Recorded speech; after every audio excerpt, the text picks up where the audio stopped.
coming to you live from Israel with the top stories in the region. A highly contentious session. The Israeli parliament approved a preliminary reading for a bill to establish a politically appointed probe into the October 7th failures rather than a state commission of inquiry, sparking heated protests from opposition lawmakers and bereaved families. The bill, proposed by Likud's Ariel Kalner, would allow coalition and opposition members to appoint a 6-member committee with 4 supervisory members representing families, while giving the coalition effective control if no agreement is reached.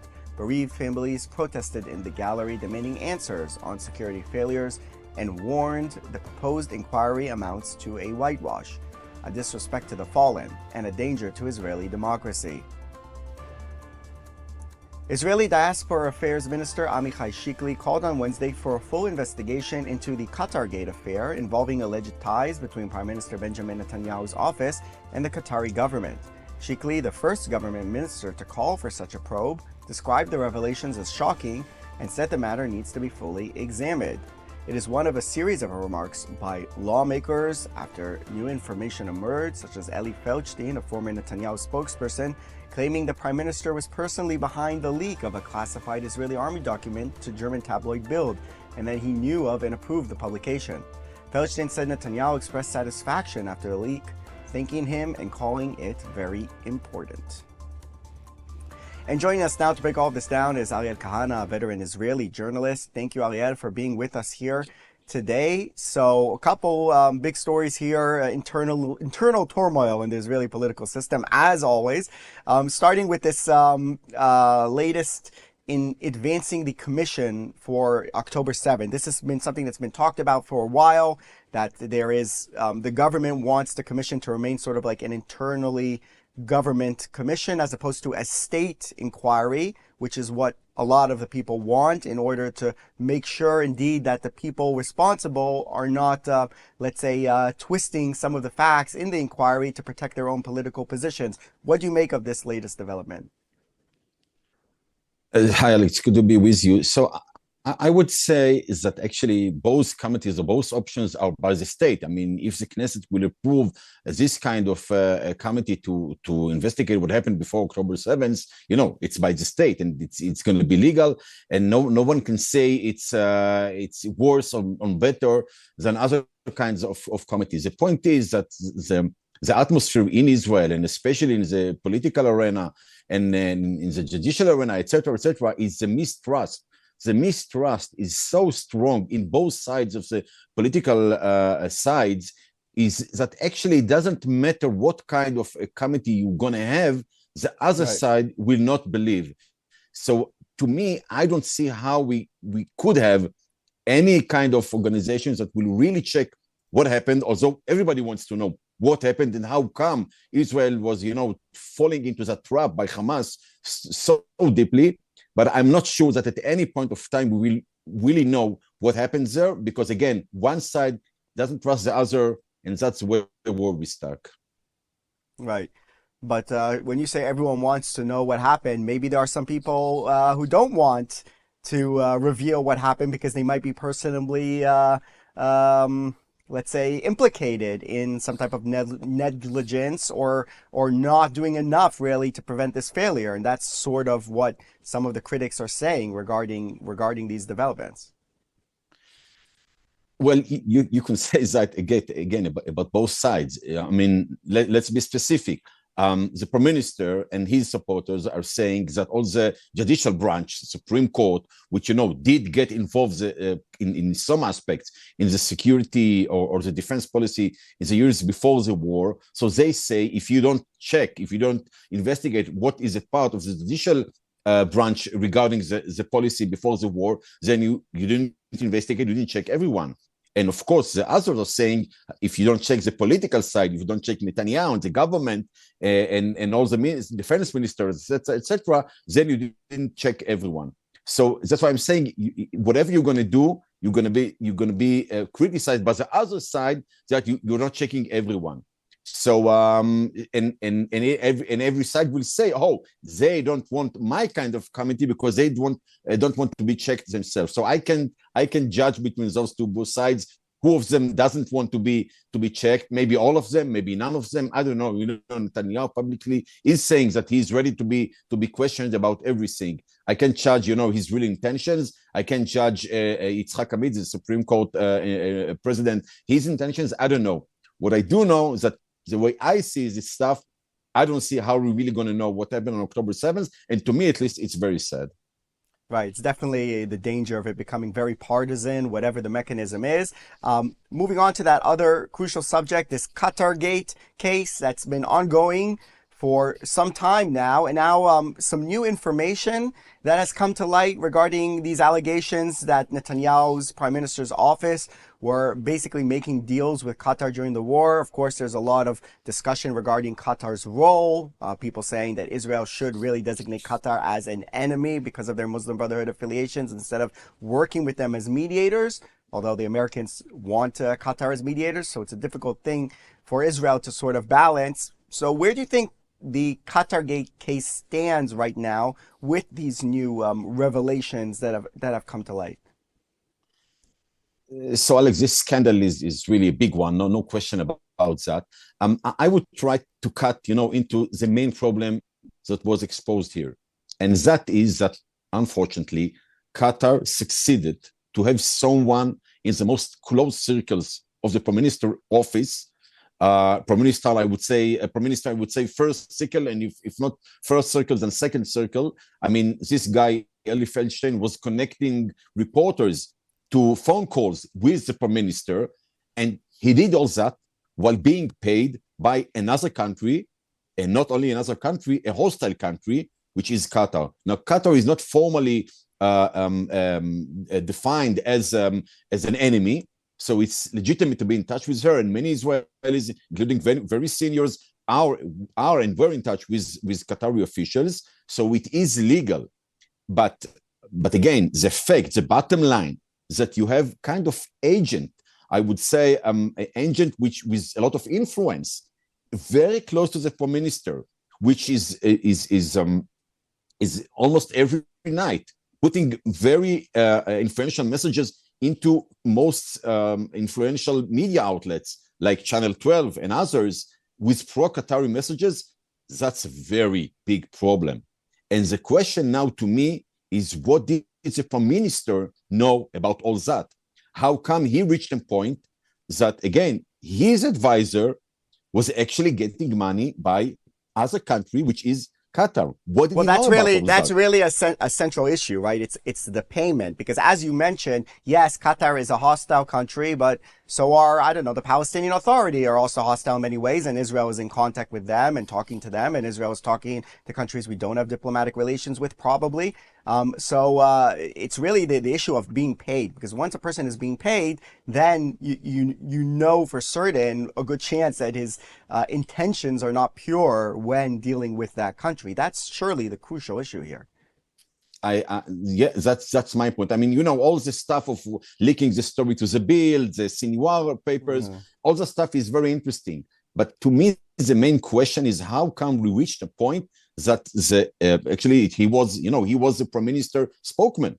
Okay, how come the prime minister spokesman was actually being paid by another country, a hostile country? That question should be investigated, at least in my opinion. And there are a lot of question marks over here. At this point, we don't get answers from the prime minister or his people. Right. Well, I mean, in the prime minister's office, though, it's hard for people to believe that Netanyahu himself didn't have at least some knowledge of what's going on. He does, let's say, very much direct the prime minister's office on a lot of things that they do. So this is surely, it's going to, what are political implications? Let's put it that way for Netanyahu for this case. It's been going on for a long time. We know how much his base, let's say they're not affected by these cases, like the corruption cases that he had and so forth, because they believe the media is out to get him. Do you think this is going to impact? And there's an election season coming up as well. So first of all, I'll tell you that, and it has to be said, that his people are saying that he knew nothing. And actually, Yonatan Urich, his other spokesman, and Eli Feldstein, the suspect, both of them actually defended Netanyahu while they were questioned in the police. So there is any hint now that Netanyahu knew anything about all that stuff. But still, he himself was not questioned yet, so we don't know what he did know and what he didn't know. Now, regarding political aspect, as you said, actually elections began. At this point of time, the Likud, the coalition, everybody are actually protecting the prime minister. You did mention Minister Amichai Shikli, who is saying that the questions has to be must be asked. But I would say that at this point, he is the only one from the coalition to make this demand. Again, to me, as a citizen, as a reporter, I really hope the truth here will be discovered, because that's another point we should never we should never reach such a point that another country, a hostile country, have a close advisor to the prime minister that, you know, they had the ability to influence public opinion in Israel, and during the most difficult war we ever had. That definitely is a significant problem. Right, and just a question also regarding Qatar's role here, because I think a lot of people don't really understand what role Qatar plays, and that's kind of how they're able to get away with sort of being presented as a mediator, even while, for instance, Al Jazeera, their channel, is a main propagator of Muslim Brotherhood propaganda, of supporting the Hamas cause. They've funded Hamas. They've hosted Hamas over there in Doha. It's part of the whole story arc of Qatar really being a hostile country and Israel not, let's say, treating it as such. Is that just out of necessity because of the U.S. or a mistaken strategy from Israel? So during the war, Israel felt, or that at least was the policy, that we need Qatar to, you know, to negotiate, to mediate between us and Hamas to bring back the hostages. That was a formal policy. So you could get some kind of positive messages regarding Hamas, not only by Eli Feldstein, positive messages about Qatar, not only by Eli Feldstein, that suspect, but also about very formal and senior officials like Tzachi Hanegbi, the Mossad, and other people. But going to your question, you are very right. Qatar is a very hostile country, not only to the state of Israel, but to the Jewish people. It's well known that Qatar funded the campuses, the universities, the colleges in the United States and other countries with of course, supporting very negative messages against the state of Israel, against Zionism. Many of the riots that we saw in October 8th, the day after the massacre, which, you know, took the message to the exact negative direction, to say that it's Israel to blame of what happened in October 7th. All of that was probably made or supported by Qatari money. And as you mentioned as well, Qatar has a lot of influence in Trump circles, while Qatar is supportive of the Muslim Brotherhoods, a movement that threatens the free world, the free countries, including the United States. To me, at least, President Trump and his advisors are not aware enough to the danger that Qatar brings to the world, including the hostile TV network Al Jazeera, which is inciting the entire Arab world and actually the Western world as well. So there is a lot to fix here, a lot to investigate here, what's going on with that country, because it's a tiny country with a lot of money and a lot of influence. Certainly, a lot of people will have to maybe reevaluate their relationship with Qatar. Maybe also President Trump, who seems to be really into that alliance that they have with Qatar, much to the detriment of other people in the region. Ariel Kahana, thank you very much for coming on, bringing your analysis. Thank you very much. The next generation of new IDF pilots graduated at a lavish ceremony at Hatzerim Air Force Base, with the President, Prime Minister, and Defense Minister in attendance. IDF Chief of Staff Lieutenant General Eyal Zamir delivered a dramatic address reflecting on Israel's security challenges ahead. Addressing the October 7th failures, he said that the IDF is conducting deep self-examination, applying lessons in real time, and moving from failure to victory. He said Israeli pilots and intelligence teams operated with precision and calm under pressure, calling the Air Force Israel's strategic long-range arm at its best. And plans are in motion to make that arm more independent than ever, as Prime Minister Netanyahu revealed Israel's new investment in the national arms industry. לפני כמה שבועות אני אישרתי, יחד עם שר הביטחון ושר האוצר והצוותים שנמצאים כאן, סך של 350 מיליארד שקל בעשור הקרוב, לבנות תעשיית חימוש עצמאית למדינת ישראל. אנחנו רוצים לצמצם את התלות שלנו בכל גורם, גם בידידים. מיטב המוחות בתעשיות הביטחוניות שוקדים על פיתוח אמצעי לחימה שיבטיחו את היתרון של ישראל בשדה הקרב העתידי. The shekel is surging to a near four-year high as the US dollar continues to slide. In morning trade, the dollar fell to about 3.18 shekels, its weakest level since March 2022. The euro also dropped, trading around 3.75 shekels. Economists say the move is driven by heavy foreign currency inflows, year-end financial activity, and a broader global weakening of the dollar. Exporters, investors, and businesses are selling large amounts of foreign currency, creating a surplus that pushes the shekel higher. And now a word from our sponsors, Hadassah.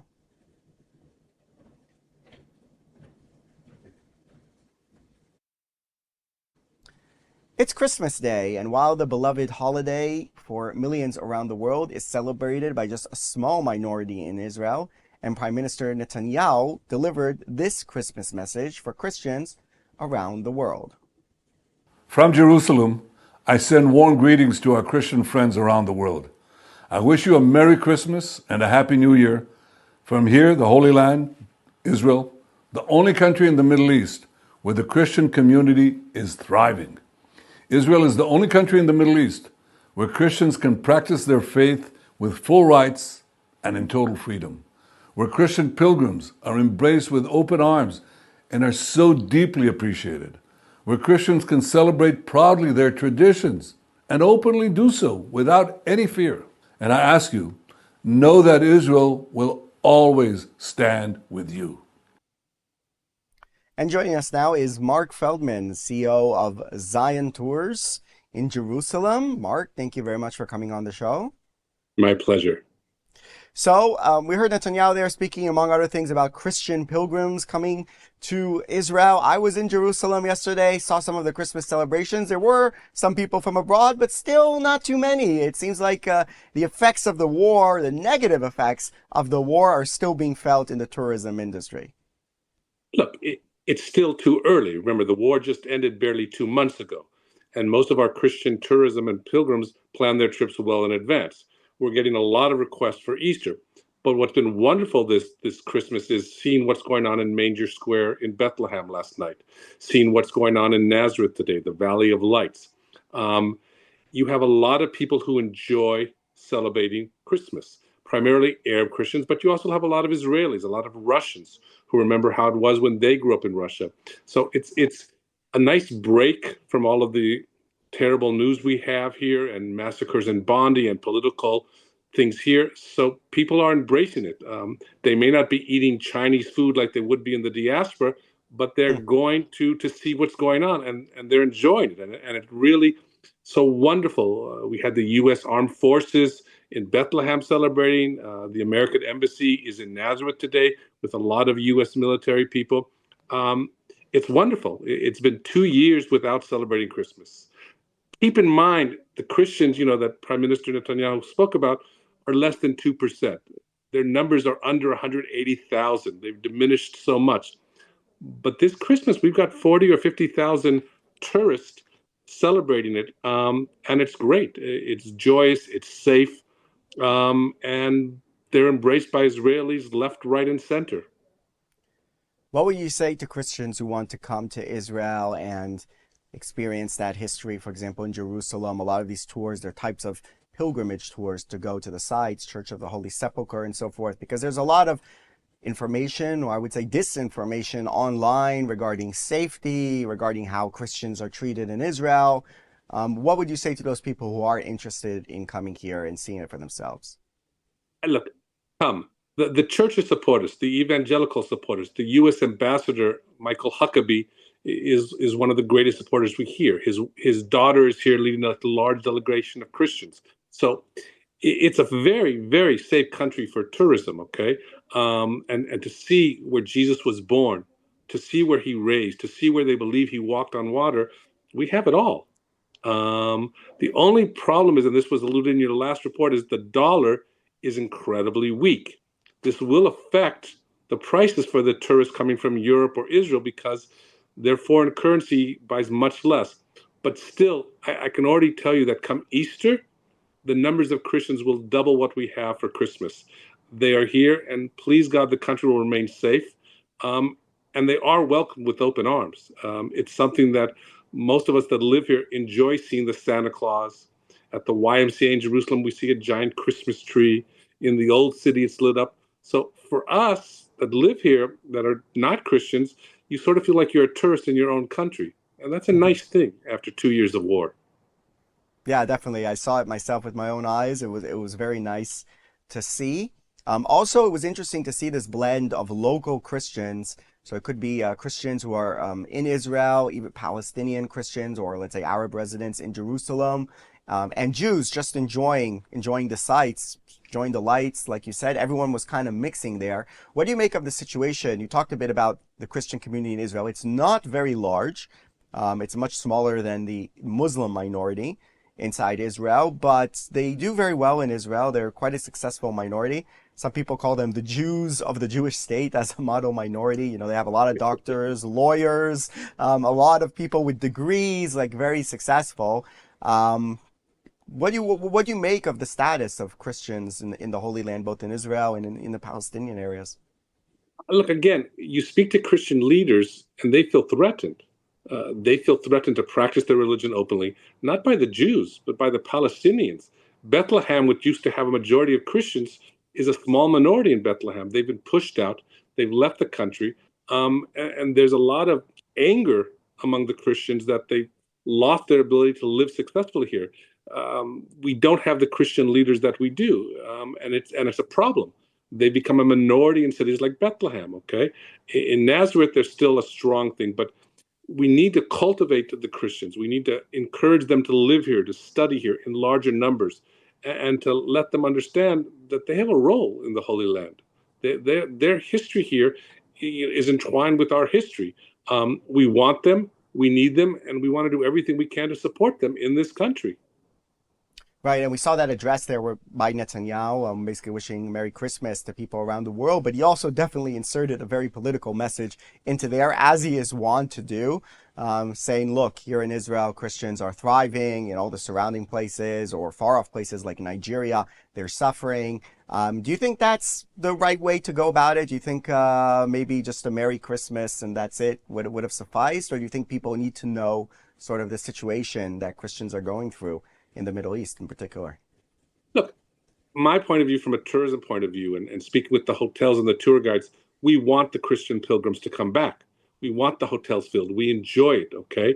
So the message should be return, come to Israel, okay? We would like to see Pope Leo, instead of making announcements about rainy tents in Gaza, to start encouraging the Christians to come back. This is their birthplace. This is where it all started, okay? The ability to come here and see where Jesus preached, the ability to go to the Sea of Galilee, the Kinneret, okay? This is a must trip for every single Christian, whether you're a Protestant or Catholic or Episcopalian. This is where it started. So the point is to encourage them to come, not once, not twice, but like Ambassador Huckabee over 100 times, who always says when he comes on trips, he learns something new about this country and his heritage. This is Israel. Right. And of course, not just Christian tourists, any tourists are welcome to come here. You don't just do Christian tours. It's Christmas, so we're talking about that. You do other tours as well. And what would you say to people who want to come here who also want to experience some of those other things? We're seeing now, hopefully, you're saying Easter, you're getting more bookings. So it looks like that the war effect might be wearing off. But there's also concern that maybe Israel's brand has been damaged a little bit following the war, all the accusations and everything. Not just pure safety as far as being safe, but just the brand of Israel. Where do you think it stands as far as people actually wanting to come here? Look, I think the problem is, as a news show, you understand, you're hitting the tip of the iceberg, okay? So we hear about the messages and we hear about, the sea, okay? And we hear about Gaza. The reality, though, is most of the people, the airlines that come back here, Wizz Air is opening up a base in Israel, okay, in March. They're expecting 62 daily flights to Europe.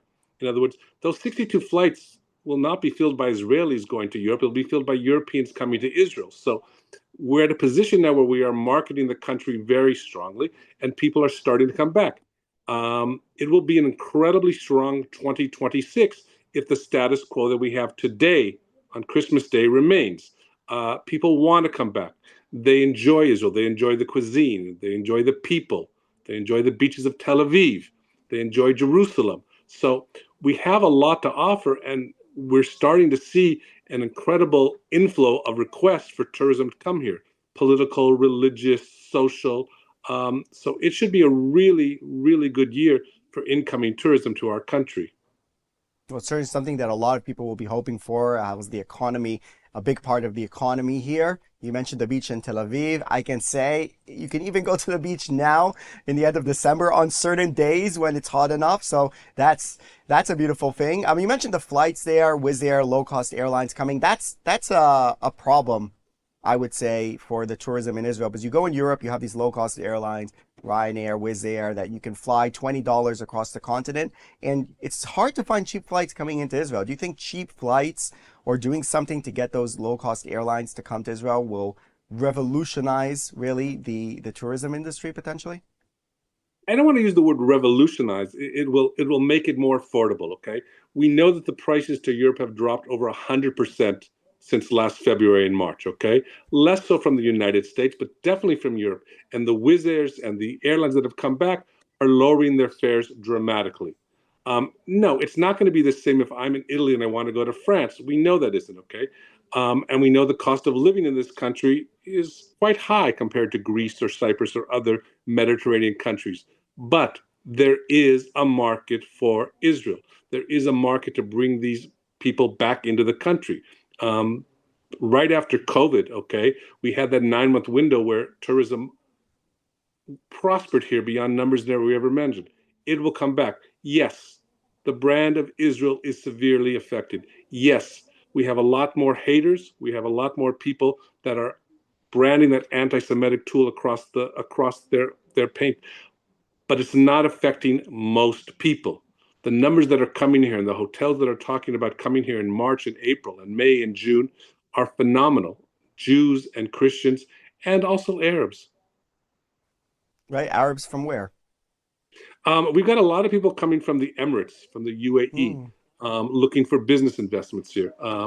We also have people from other countries that we don't have relations with who are coming via Dubai, holding passports from Qatar, holding passports from Saudi Arabia. We are still the startup nation. We are still seen as a way with, water technology, agri-technology, to investigate, to invest in, and to learn our resources. As we end 2025 and go to 2026, we have a lot to be proud of. And the vast majority of the world knows it, Alec, and appreciates it. The naysayers are going to say what they want to. We know that we're not able to successfully deal with the propaganda against us. That's the reality. But it's not changing the tourism coming in here, both for investment and for tourism. All right, Mark Feldman, CEO of Zion Tours Jerusalem, saying 2026 will be the in-your-face year to the haters, the naysayers of Israel. Thank you very much for coming on. My pleasure. And now a word from our sponsors, Hadassah. 3 million Israelis are dealing with trauma since October 7th. To help Israelis heal, Hadassah is there, with the largest rehabilitation center in Jerusalem, world-renowned medical centers, and youth villages. It's said, saving a life saves the world. Imagine helping millions. This is Hadassah, a life-changing force in Israel and the world. And that's all for this edition of ILTV on the Hour. You can continue to watch us throughout the day for all the latest updates coming out of the region, and also to scan the QR code on your screen for the ILTV app with more updates and all the information to stay up to date on all the news that is coming out of Israel. I'm Alec Pollard. Thank you very much for watching, and we will see you next time.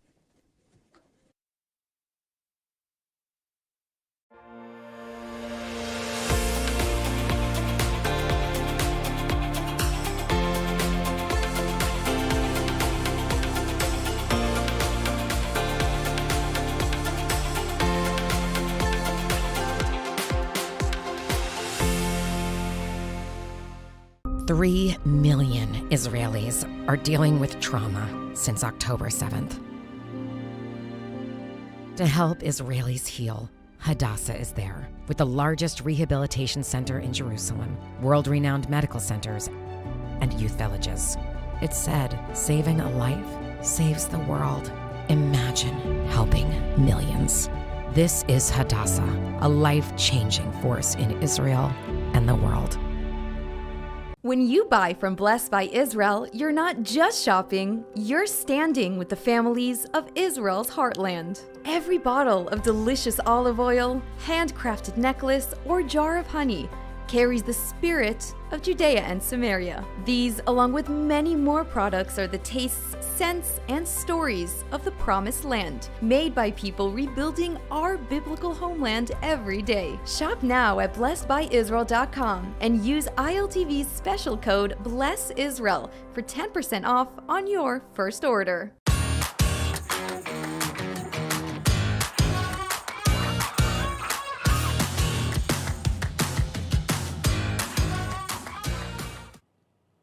Welcome to Insider. I'm Ayan Hoffman, Executive Editor at ILTV News. This week, we're asking a question many people are afraid to say out loud. Is the West chewing up and spitting out the Jews? Joining me is Gedalia Bloom of the Heartland Initiative, and I want to jump right into the discussion. So let's just start with Australia. I mean, you have this Hanukkah event, about 1,000 people on Bondi Beach, an iconic location, and it turns into a mass murder scene. Why and why now? It's interesting. There's this Australian media guy. His name is Avi Amini. I don't know if you know him. He posted. He says the one question nobody's asking is why. Yeah. We all know why. We all know why. I mean, we don't want to bore the audience about going through why Jews were shot like ducks, like someone's going duck hunting with a shotgun. We know why. The question is why doesn't the leadership, why doesn't the West, not just in Australia, New York, Paris, England, why do they see this only as a Jewish problem? Why are we calling it anti-Semitism? And this goes maybe a little bit off, kind of like off subject a little bit, but I mean, if you look at the way that societies are after they kick their Jews out, there's two sides. Number one, you saw this in Spain, the golden age of Spain. They kicked all their Jews out, and it was just in decline since then, and still today, in decline. It's not that the Jews were the doctors and the academics and business people and doing great.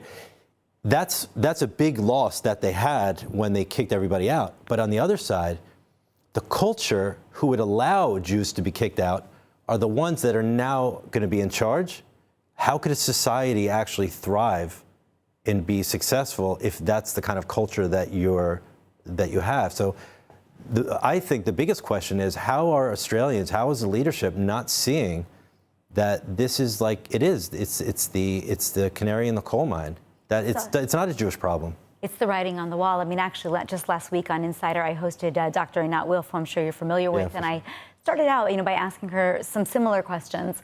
And one of the things that she highlighted, that she pointed out, you mentioned the Inquisition, the Spanish Inquisition. Obviously, we've had the Crusades, we've had the Holocaust, we've had many, many countries where the Jews have literally been essentially expelled from the country. The 1950s, the Middle East. Left. And what she said was, which was fascinating, was that anti-Zionist communities lose their Jews, the Jews leave, and as you said, they all go downhill. But I think the question is, why then are both Jews and non-Jews and the leadership of these countries, like Australia, not learning from the past? If we know what happened in Spain, why is Australia not paying attention? Listen, we're part of a culture that is deeply entrenched in our history, our text, our tradition. Not everybody's like that. We're kind of projecting our own ideals on history and knowing what goes. I mean, we just finished celebrating a holiday, a 3,000-year-old holiday of beating down the Greeks who were trying to erase us. Like, what other people are celebrating a holiday that's 3,000 years old? So to kind of ask that question, I get it. I think that they should be more aware, but they're just not. It's not part of the culture. And I think that they're looking at their own interests where they are now. And there is, the typical, the historical anti-Semitism, which is finding a scapegoat.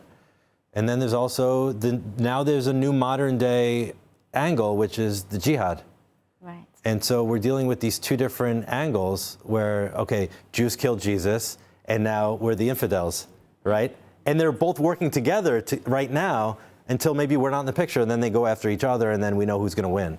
So, Gedalia, knowing that that's the situation, I would assume that Banzai Beach is not a one-off, but actually maybe just the first of what could be a series of additional attacks. Do you believe that that's the case? Are we on the cusp of potentially some kind of explosion? Was this the beginning? I don't want to say of a Holocaust. I don't like to make direct comparisons to the Holocaust per se, but maybe some kind of other mass casualty events or other systematic expulsion, or maybe even what might become a running away of Jews from Western society. So, I mean, I want to know what you think. Well, I'm asking you first, and then I can give you my opinion. So here's the thing. Will there be another mass casualty attack? Probably. Mm-hmm. Does anybody know when, where, how? No. Because it's really up to these crazy lunatics who believe that the gateway to paradise is through Jewish blood. And so how do you stop that? I think the biggest question is going to be is whether or not what we're seeing right now in England, what we're seeing in Australia, where they're banning certain phrases, globalized intifada. Now, hopefully, they'll start standing up and start taking some of the pressure off the Jews. And now they're going to have to face reality that it went too far, and now they're going to have to stand up. And is there going to be a mass casualty event, something? Who knows if it's going to be now directed only towards Jews, or it's going to be directed towards Australians, the British, the people waving their own flags in their own countries. Are they going to be a target now? And I'll tell you, it's not a matter of if, it's a matter of when. And it was always a matter of if or when, because again, it's always first the Saturday people, then the Sunday people.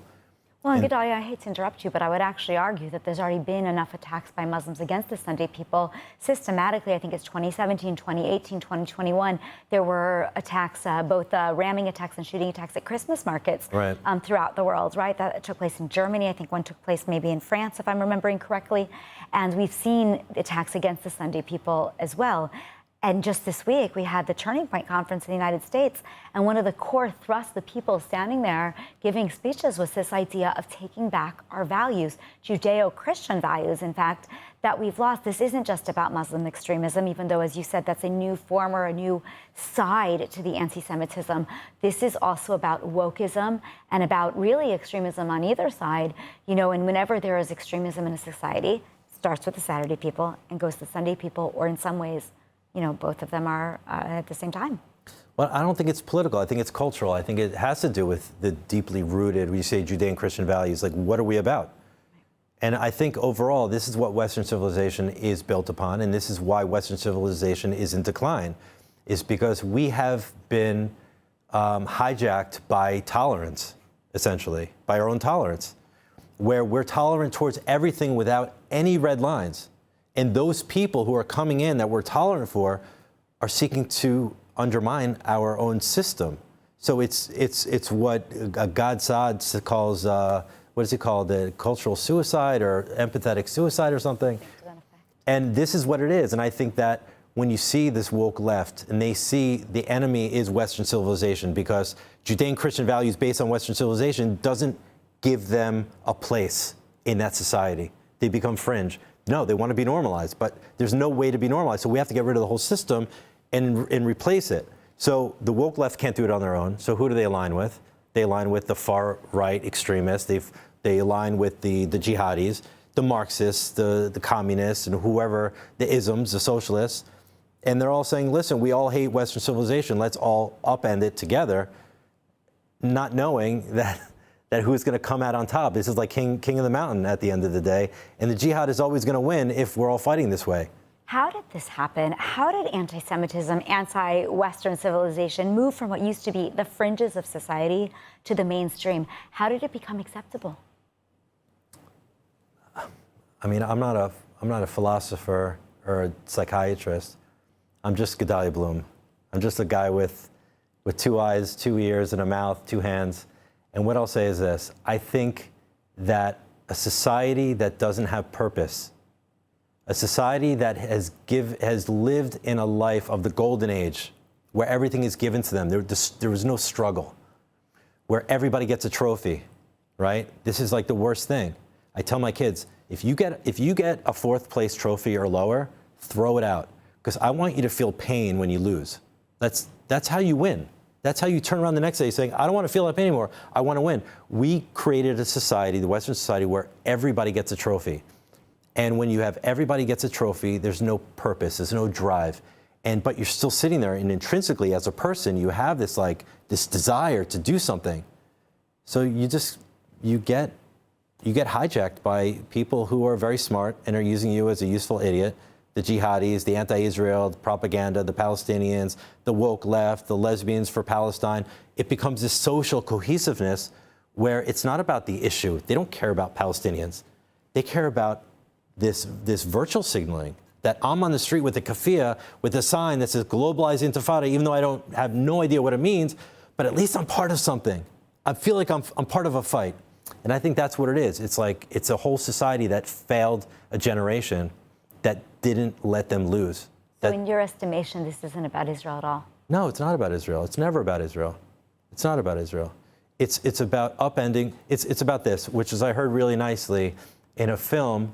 We've discussed this before on the show. There's a film called what was it?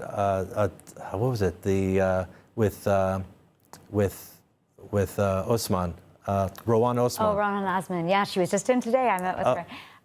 What is her film called?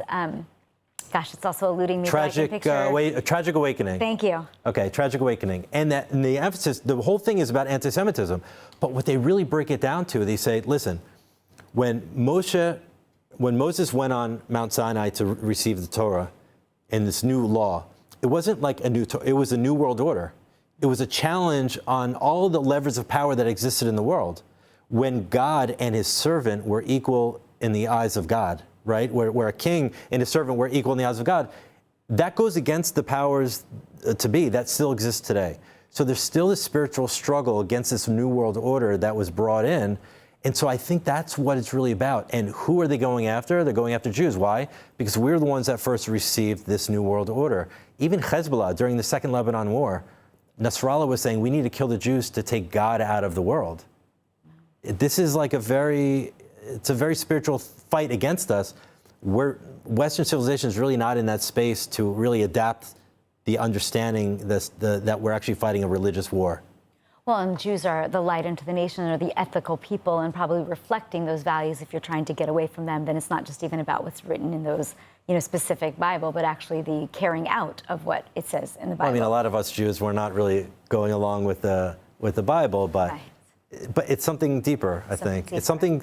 It's again in the film. It's why Hitler wanted to kill all the Jews, because the Jews, no matter how old or young they were, even the young ones, they would grow up intrinsically in their soul. They have this spark that would be a threat to his power.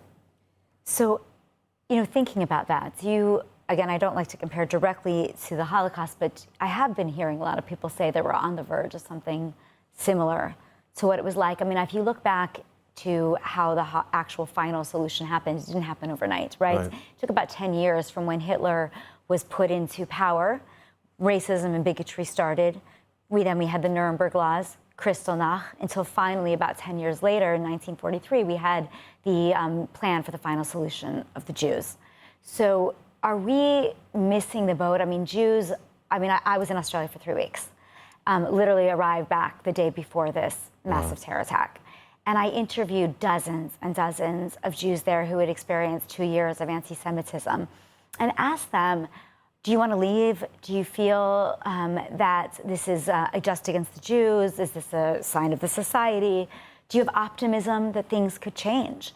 And literally days before, like the Thursday before, when I was doing certain interviews, people said to me, no, we're not going into the gas chambers, Mayan. This isn't like a Holocaust. Yeah. Everything's fine. No one's getting really murdered. Yeah, there's some violence. There's more attacks. Attacks were down 2025 versus 2024. More violent attacks, but we're good. We have a lot of hope. We're going to invest in Jewish identity and Jewish life, and we think we'll come back. And then a few days later, Bondi Beach attack happens. Yeah. And I called back those same people, and they said to me, I don't know, maybe it was an illusion, false optimism. I guess I just wanted it to be that way. So I guess I have to ask, you look at the United States, it's the same situation. Well, Mamdani got elected in, we're not really so worried, and he's kind of inept. He probably won't get a lot of these things done, let's admit the truth. But it's a signal potentially that many other candidates in much more powerful positions could hold similar views to him and come into power. And if that happens in 3 and 5 years, are you not on a 10-year trajectory? Well, so I'll tell you right now, a Holocaust is not going to happen today, institutionally. What I've always been worried about, more than anything, and we're seeing this anyway, and we saw this in the massacre in Sydney, is when something happens, law enforcement is not there. And I think that's the question of Paterson, New Jersey. They call it Little Palestine, right? Paterson, New Jersey. It's the most radicalized city outside of Dearborn, Michigan, and it's a few miles down the road from Inglewood. What police officer, the guy who's the crossing guard with a weapon on his side, is going to stop anything? That's where the Holocaust is going to come from, the mob that's empowered. That's where that's where I'm worried. I don't think there's going to be in the White House plans for concentration camps and gas chambers. I don't think that's going to happen. In every generation, the Holocaust is different. Go back. It's very different. Position Holocaust. We're not talking about gas chambers, but do you believe that we're on the cusp of something of a modern day Holocaust? I think that, without answering that question directly, there was an article written by Thomas Friedman in the first year of this war, so last year. And he wrote in the New York Times that the policies of the Netanyahu administration and the actions of the IDF were making Jews in the diaspora under threat. And my response to him was, when a Jew stands up in Israel after an attempted real genocide, and we stand up and it becomes a threat to you in the diaspora, you have to check where your head is at. Are you the diaspora Jew where you are trying to just go along to play along, not make too much noise, and not stand up against the bullies because you don't want to make too much noise, you just want to go along? And I think that's a difference we're seeing today. There's a huge split in culture between the Jew in Israel and the Jew in the diaspora. A Jew in Israel will put on a uniform and go into Gaza and fight to hell to make sure that their children could sleep safe at night. The Jews in the diaspora will cover their child's mouth or try to censor themselves in order not to upset people around them. But it's all going to come back at them because the bullies don't stop because you're quiet. In fact, they keep going more. When people don't stand up, then the bullies are empowered by it. And that's what I think is also this whole mentality of let's just strengthen our community. Let's keep building walls and let's put security guards here. Let's create our heart in our shell around our community and we'll be okay. No, that empowers the bullies because they see that as a weakness, and it is. Now Israel's talking about emergency aliyah for situations just like this. Are we then admitting, in Israel at least, that Jews in the West are no longer safe? I don't know if this is like a PR stunt, honestly. Really. Most Jews in this world are not coming from Yemen, from a tent in the 1950s. They're coming with money in their bank account. The contingency plan is get on a plane, we'll put you up in a hotel for a few weeks, we'll figure out what you're going to do, we'll have conferences for jobs and this, that. They made a big, thing about it. They had a conference, and they took pictures. It's just, maybe it was like a slow news day. But let's think about it realistically. Let's say there's 100,000 Jews in Australia, okay? Half of them decide to get on a plane over the course of 6 months and come to Israel. Housing, jobs, security, education. I mean, couldn't this lead to an internal crisis in some way in Israel if we're not ready? Yeah, but these are good problems. These are good problems. Well, I mean, until they can't handle being in Israel. No, but I mean, listen, in the 50s, we had Iranians that were living in metal huts on the beach of Tel Aviv, or wherever. If it's important, if you really just want to stay in your villa and you want to just have and enjoy your life as is, if you think that your standard of living is so high, yet you can't actually live there safely, then you have to change your value system. You have to move the needle on what your standard of living really is. My standard of living is having my kids be able to walk out on the street at 3 years old and go play down the street in the park. Are they able to do that in London? No. They able to in New York? No. I mean, they can't do that. So I think it's just a matter of values, and I think it's not a matter of whether or not we could bring in 100,000 people. No, we can't bring 100,000 people if they want to maintain exactly the lifestyle that they had in Sydney. Well, I think you can live pretty well in Israel. You can, but I mean, the transition part is going to be difficult. Yeah. But the thing is, though, we're Jews, so we don't look at things for ourselves. We look at generational, right? So if you're moving here, move here for your children, because your children will have, oh, you don't speak Hebrew? Okay, your children will. Yeah, that's certainly my mentality. You know, I have a very strong American accent when I speak Hebrew, despite being fluent, and my children, in fact, make fun of me. But I said they have beautiful Israeli accents. And I always tell them, well, I made Aliyah for you so that you can speak like an Israeli, and you better stop making fun of me because I'm empowering you. You know, it's a trophy to be able to speak Hebrew fluently, even with an American accent. Thank you. Well, I hope so. Now, I want to end, actually with a pretty hard question, okay? Everything we talked about today, the trains left the station, anti-Semitism is rising, not just in Australia, where they had a more than 300% spike, but in every country year on year, not only since October 7th, since before, and certainly since the start of the war. Can the train be put back in the station, or has it already left? And this 8th front is actually the new, hardest and longest front that we are going to be fighting. So I think there's two things that need to be addressed. Number one is that the West needs to wake up. The Christians need to wake up to see what's going on the streets of their own cities. Once they wake up, then they have to do another thing. They have to look at their laws and realize that those laws were written in this homogenous era where everybody kind of agreed to a certain culture and a certain area. When you're in France, you became French. The laws were written with that in mind for thousands of years.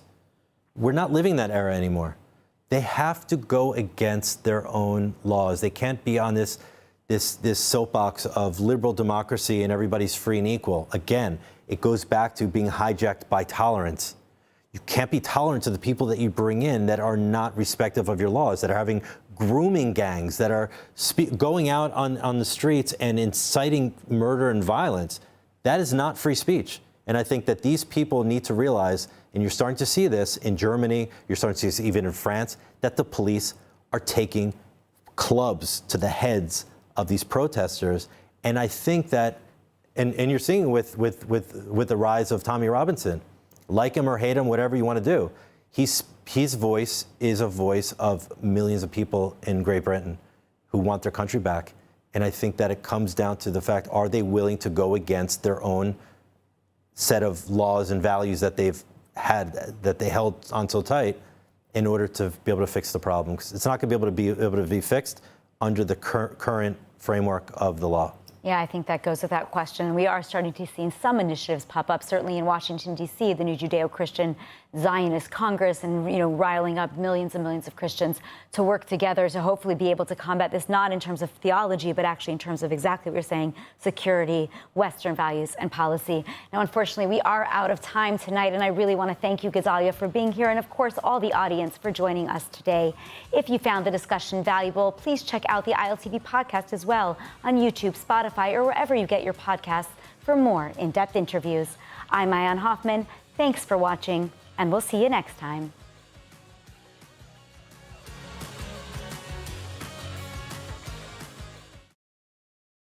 Your dream apartment in the holiest city in the world is just a click away. Am Yisrael Chai, the lifeline for so many chesed operations in Israel, is holding their annual Dream Raffle, where one ticket only can buy you a luxurious apartment in the heart of Jerusalem. Don't win the apartment? No problem! All raffle proceeds from all tickets go directly to one of the incredible organizations that Am Yisrael Chai supports. And for the first time ever, the apartment is fully furnished. Don't miss this incredible opportunity to actively donate to Israel's functionality and, on the way, potentially score big and win the apartment of a lifetime. Scan the QR code now to join.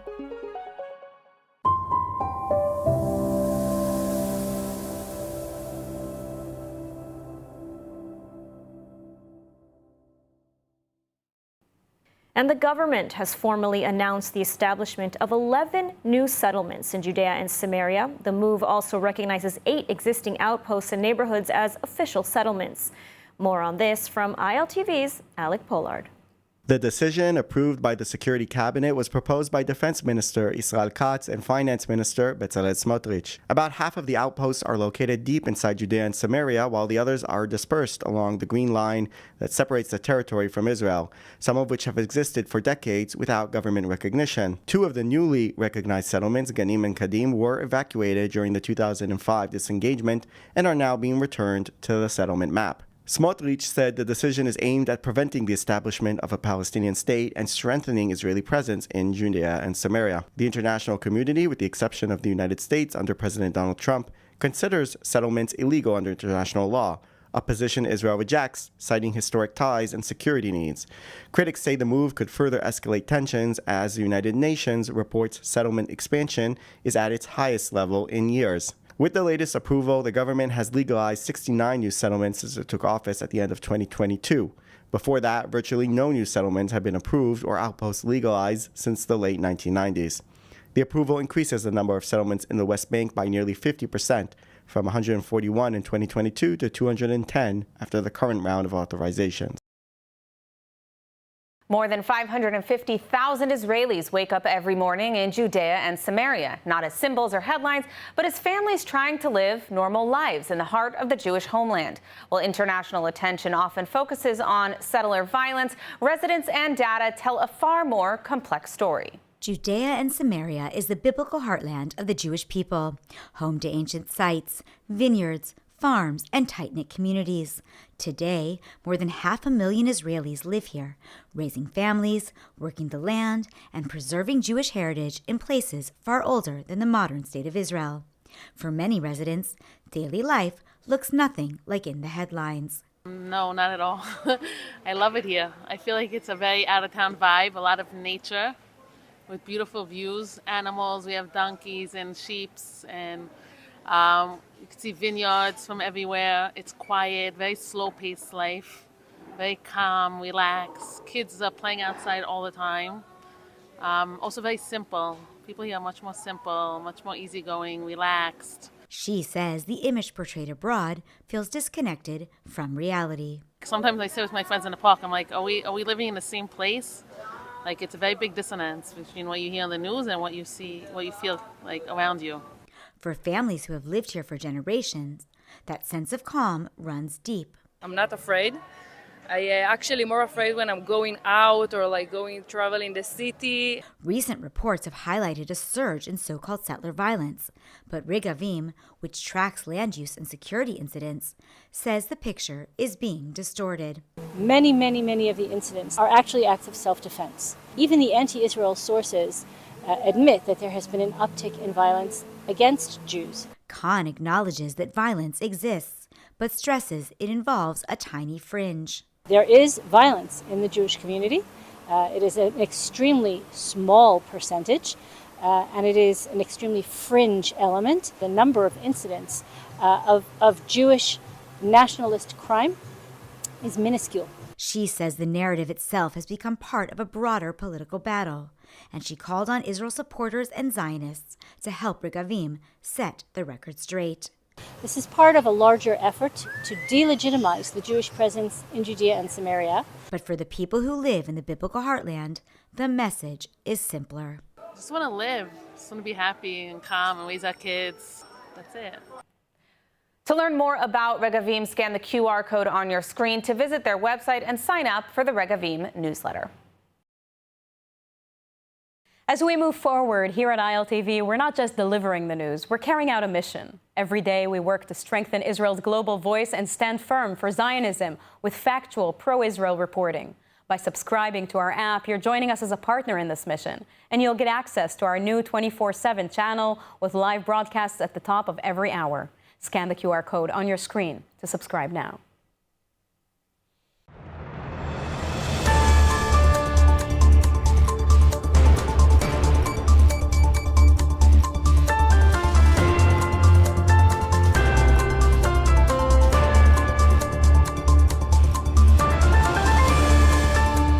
Welcome to ILTV on the Hour. I'm Alec Pollard, coming to you live from Israel with the biggest stories in the region. A highly contentious session of the Israeli parliament approved a preliminary reading for a bill to establish a politically appointed probe into the October 7, 2023 failures rather than a state commission of inquiry, sparking heated protests from opposition lawmakers and bereaved families. The bill, proposed by Likud's Ariel Kalner, would allow coalition and opposition members to appoint a 6-member committee with 4 supervisory members representing families, while giving the coalition effective control if no agreement is reached.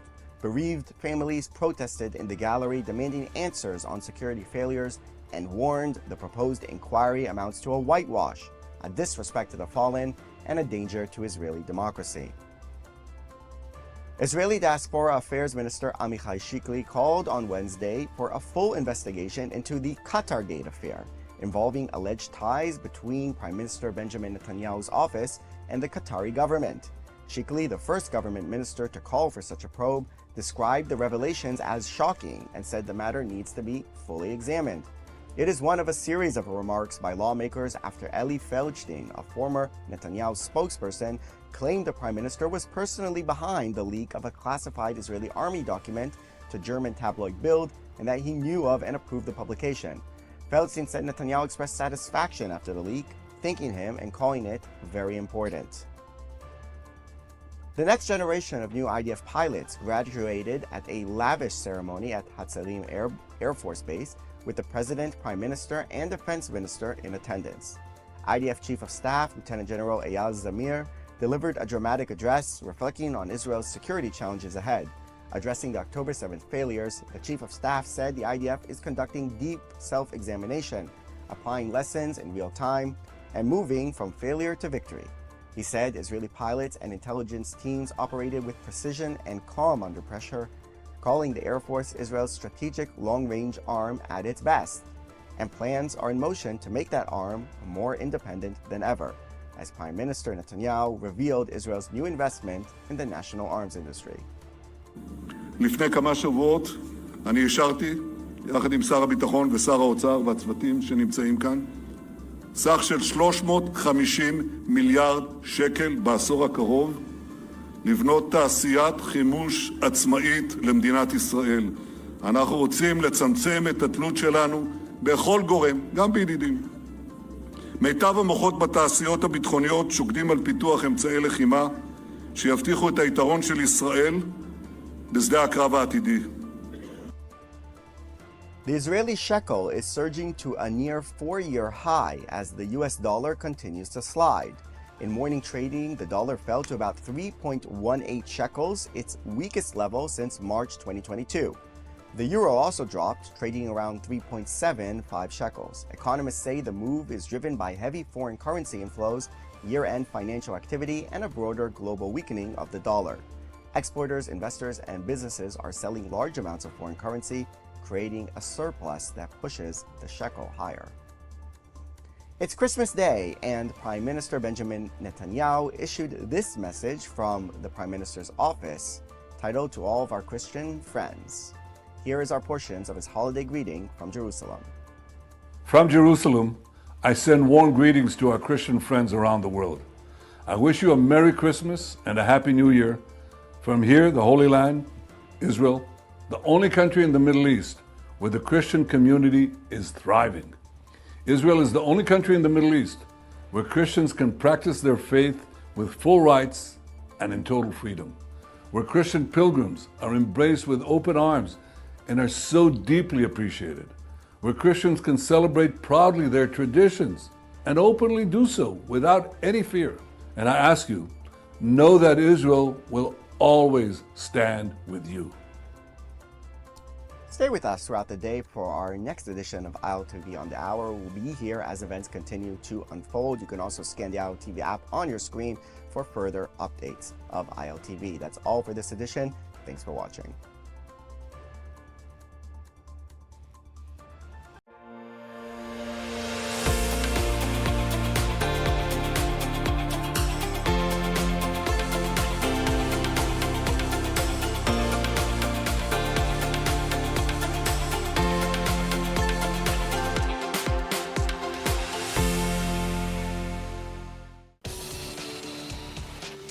Welcome to ILTV's Israel Daily. I'm Sivan Raviv, and coming up in today's newscast. Israel's defense minister signals permanent Gaza presence, then retreats amid pressure. U.S. and Iran confront each other at the UN as Israel sounds alarm over Iran's missile buildup. And on this Christmas Eve, the holiday is celebrated once again in Bethlehem.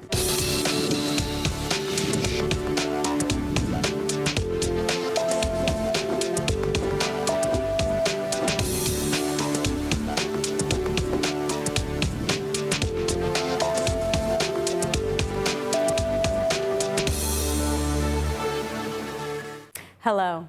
Before we begin discussing today's headlines, a word on this day of meaning for millions around the world. As Christians mark Christmas here in the Holy Land and across the globe, we open this broadcast wishing peace, safety, happiness, and hope to all those celebrating. Merry Christmas. And on to the news.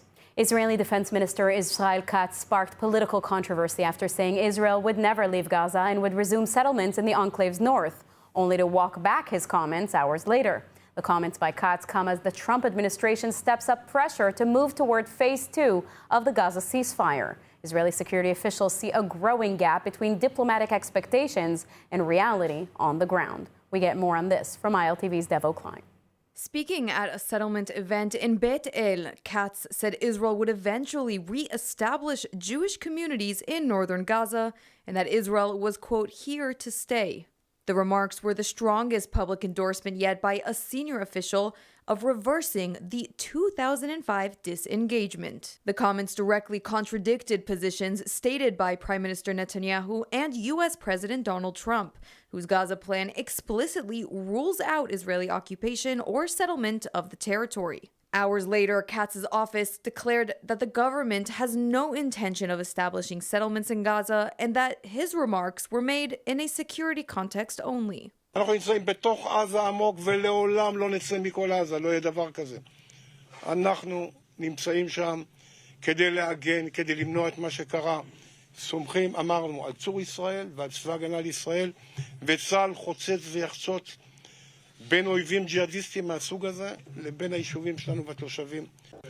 בעזרת השם בבוא העת, גם בצפון עזה נקים גרעיני נחל במקום היישובים שנעקרו, נעשה את זה בדרך נכונה, בעיתוי המתאים. יש כאלה שמפגינים, זה בסדר, אבל אנחנו שרים, אנחנו צריכים באופן מעשי. The remarks sparked a strong response from the United States. A U.S. official told reporters the comment about Gaza riled the Arab world and harms efforts to advance peace, adding the more Israel provokes, the less the Arab countries want to work with them. The U.S. stressed adherence to the framework for a phased end to the Gaza war and stable security. In Washington, discussions focus on stabilization forces, technocratic Palestinian governance, and a post-Hamas transition. Inside Gaza, however, there is no sign of disarmament, only Hamas reasserting control. Hamas is using the pause to rebuild its regime politically, controlling aid, collecting taxes, appointing officials, and signaling to Gazans and the world that it remains in charge. At the same time, Hamas has tested Israel's red lines with multiple incidents of crossings into IDF-controlled areas. The Israeli Air Force struck each time, clearly signaling that ceasefires does not mean impunity. Israeli officials stress the IDF retains the right to strike any military rehabilitation, and they are preparing for all scenarios, from truce collapse to establishing an alternative security and a civil framework. Progress remains stalled as Hamas refuses to disarm, and no international force will enter under these conditions. The United States and Iran clashed at the United Nations Security Council over reviving nuclear talks as tensions over Tehran's nuclear and ballistic missile programs continue to sharpen. The diplomatic showdown comes amid increasing Israeli warnings about Iran's rapidly expanding missile capabilities and just ahead of Prime Minister Benjamin Netanyahu's upcoming visit to Washington, where confronting the Iranian threat is expected to top talks with President Donald Trump. The debate at the United Nations Security Council focused on conditions for reviving nuclear talks. The Iranians are still rejecting efforts to restrict their nuclear ambitions. We appreciate any fair and meaningful negotiation, but insisting on zero enrichment policy, it is contrary to our rights as a member of the NPT. And it means that they are not pursuing the fair negotiation. They want to dictate their predetermined intention on Iran. Iran will not bow down to any pressure and intimidation, and we are not going to blackmail to the body in international field. Thank you. The U.S. fired back, saying nuclear enrichment was not going to happen. There can be no enrichment inside of Iran, and that remains our principle. I've worked for President Trump in 2 administrations now, and I can tell you, in both administrations, President Trump extended the hand of diplomacy to Iran. But instead of taking that hand of diplomacy, you continue to put your hand in the fire. Step away from the fire, sir, and take President Trump's hand of diplomacy. It's extended to you. Israeli security officials have repeatedly said that even without a nuclear breakout, Iran's missile production, including long-range, precision-guided systems, poses an immediate strategic threat to Israel and the region. According to Israeli assessments, Tehran is seeking to significantly increase missile output while continuing to arm proxies across the Middle East. The combination of nuclear enrichment, missile development, and Iranian support for armed groups in Lebanon, Gaza, Syria, and Iraq has raised concerns in Jerusalem that diplomacy alone will not be enough, setting the stage for a potential return to military confrontation. Israel has made clear that it will not allow Iran to achieve nuclear weapons capability and has reserved the right to act independently if necessary. Recent statements by Israeli leaders suggest growing doubts that international pressure alone can halt Iran's advancing programs. Indicted former media advisor to Prime Minister Benjamin Netanyahu, Eli Feldstein, claims the Prime Minister was personally behind the leak of classified intelligence to German newspaper Bild and later lied about it. ILTV's Steve Leibowitz explains more on the issue grabbing headlines in Israel, known in the Israeli media as Qatargate. Eli Feldstein, speaking in his first media interview since his October 2024 arrest, said it would have been impossible to use classified intelligence without Netanyahu's knowledge and approval. He claimed the material was intended to influence public opinion against a hostage deal with Hamas during a critical stage of negotiations. He alleged that after the leak, he participated in a conference call with Netanyahu during which they agreed to mislead the public about how the prime minister had learned of the intelligence.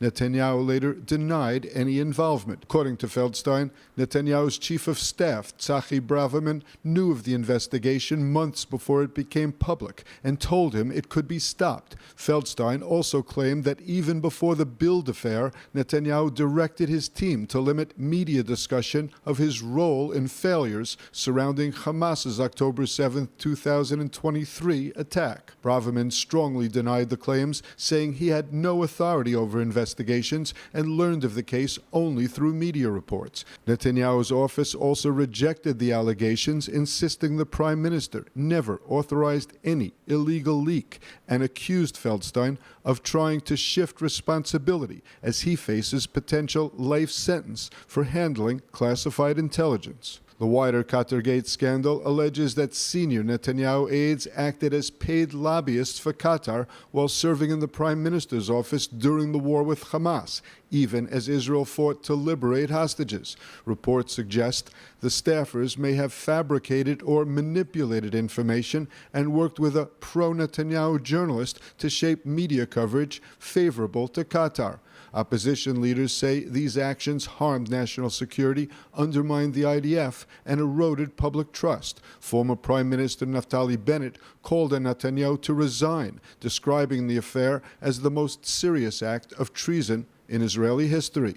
Netanyahu denounced the investigation as a witch hunt, and all suspects maintain their innocence. The case continues to fuel debate over accountability, transparency, and security failures at the highest levels of government, with further court actions expected to unfold in the coming months. And joining us now is a former advisor to Prime Minister Benjamin Netanyahu to break down the political, security, and diplomatic pressures converging on Israel's leadership right now. Aviv Bushinsky, former media advisor and chief of staff to Prime Minister Netanyahu. Thank you for joining.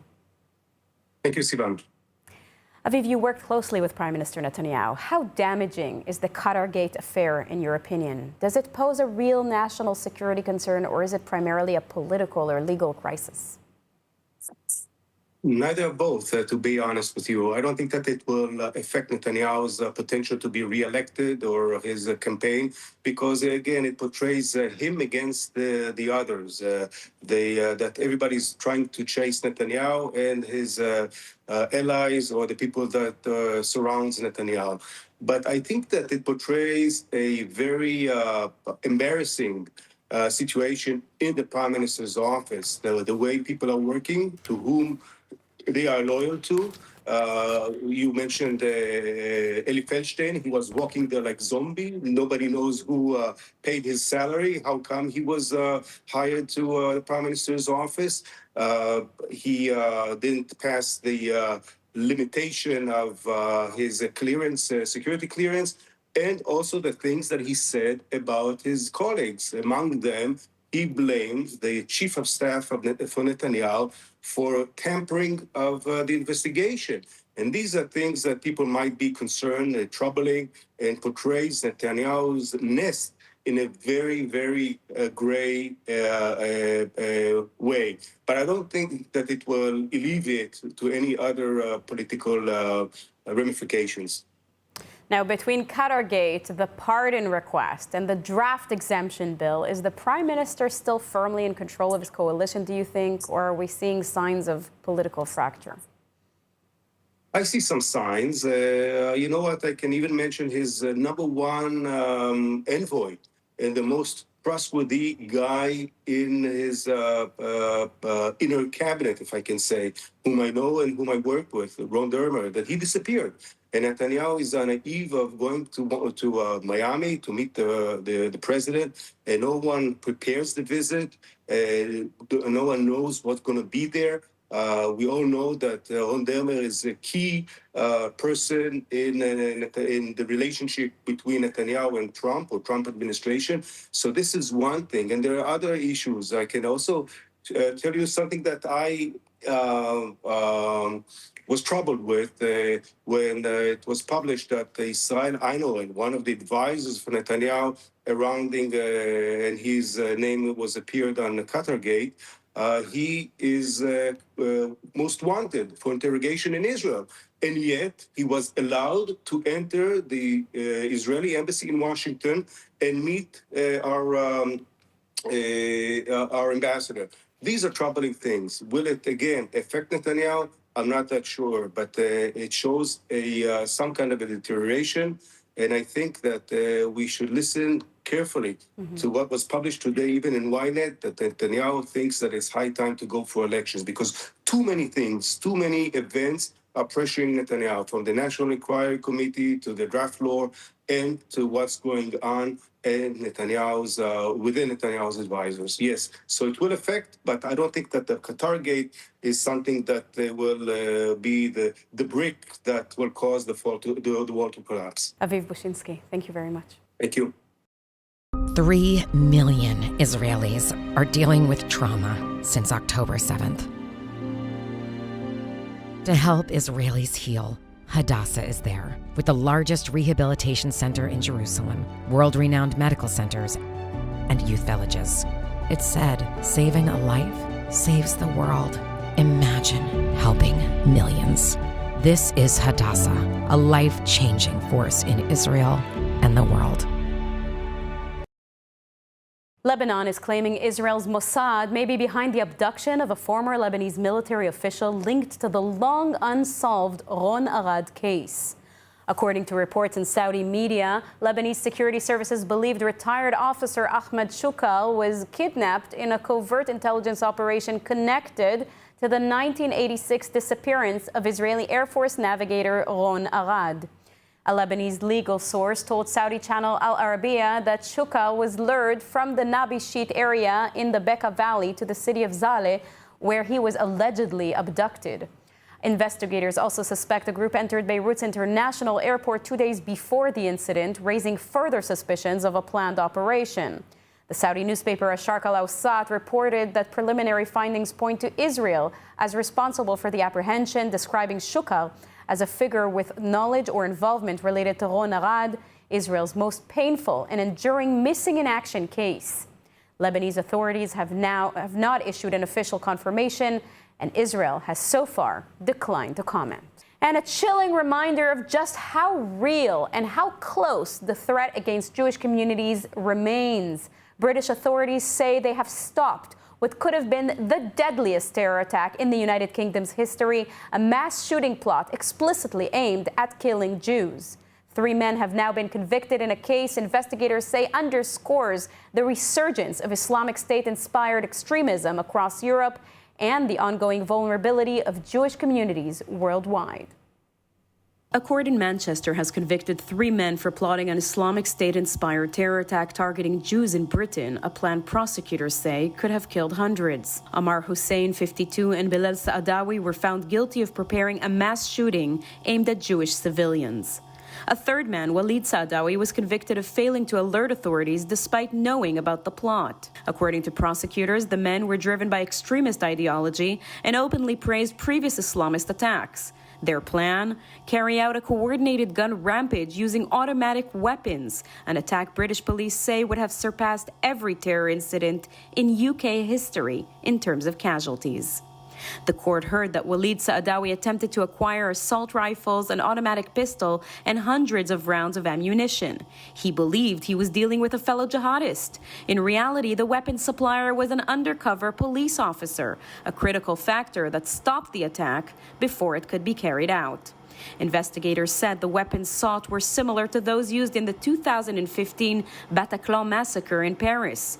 Prosecutors described the plot as meticulous, deliberate, and motivated by a desire to target Jews simply for being Jewish. Security officials warn this case highlights a growing concern across Europe. While Islamic State no longer controls territory, it continues to radicalize, recruit, and direct attacks online. For Jewish communities in the UK and beyond, the message is clear. The danger is real, and vigilance remains essential. The IDF says it foiled an attempt today to smuggle 40 handguns into Israel from Jordan using a drone. According to the army, the drone was identified as it crossed the border and was shot down by troops from the Yoav Regional Brigade. Soldiers located the drone and discovered it was carrying 40 pistols. The IDF says the drone and the weapons were transferred to Israeli police for further investigation. The military notes that attempts to smuggle weapons and drugs into Israel using drones have increased over the past year, particularly along Israel's borders.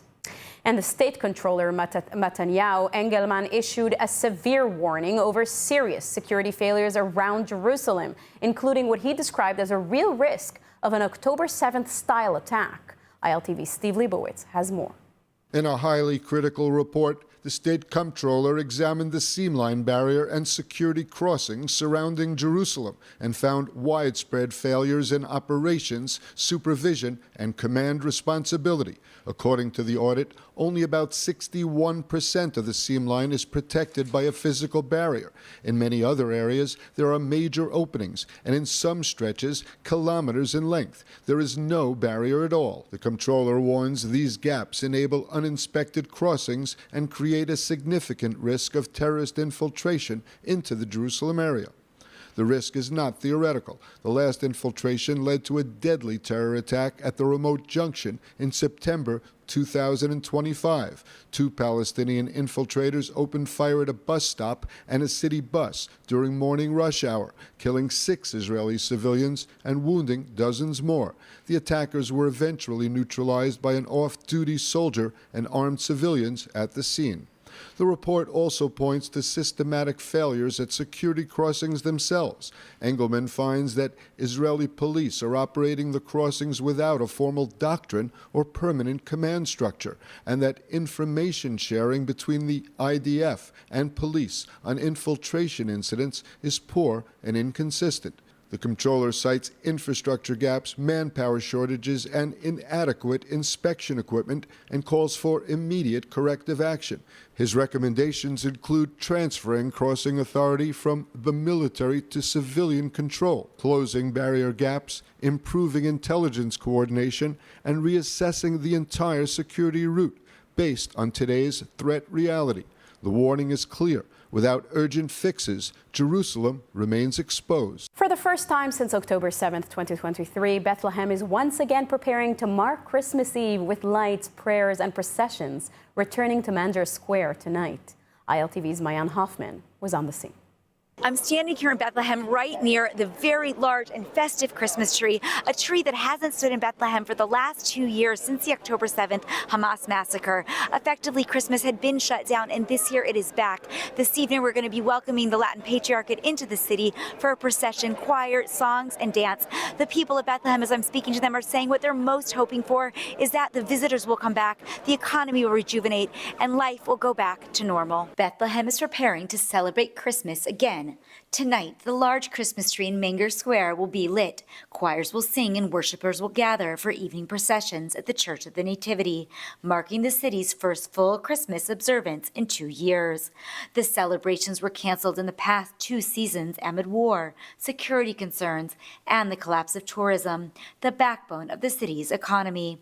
Hotels closed, shops shuttered, and Bethlehem became what local leaders described as a ghost city. The city was unfortunately a ghost city for the past 2 years, but after what we have done, reigniting the spirit of Christmas, we have reignited hope in the city. At the Church of the Nativity, priests say the return of Christmas is about more than tradition. It's about survival. We're still actually gathering around this Christmas tree, and it's actually give the people maybe some happiness, joyful, peaceful. I call the Bethlehem my people, I call them the living stones. They are the stones of Bethlehem because the church itself, it means nothing if people, the living stones, are not praying as to keep the church alive. Yet beneath the celebrations lies a deeper concern. According to data from the Jerusalem Center for Security and Foreign Affairs, Bethlehem was 86% Christian in 1950. By 2017, Christians made up just 10% of the city. Many have left due to economic hardship, security fears, and unequal treatment under Palestinian Authority rule. Merry Christmas for all over the world, from the birthplace. Come to Bethlehem, it's very safe, and come celebrate the Christmas here. And in other news, consumers in Israel are pleased but local vendors are incensed after Finance Minister Bezalel Smotrich has signed an order raising the VAT exemption on personal overseas purchases from $75 to $150. Smotrich said the move aimed at lowering prices and boosting competition and is part of a broader effort to tackle Israel's high cost of living.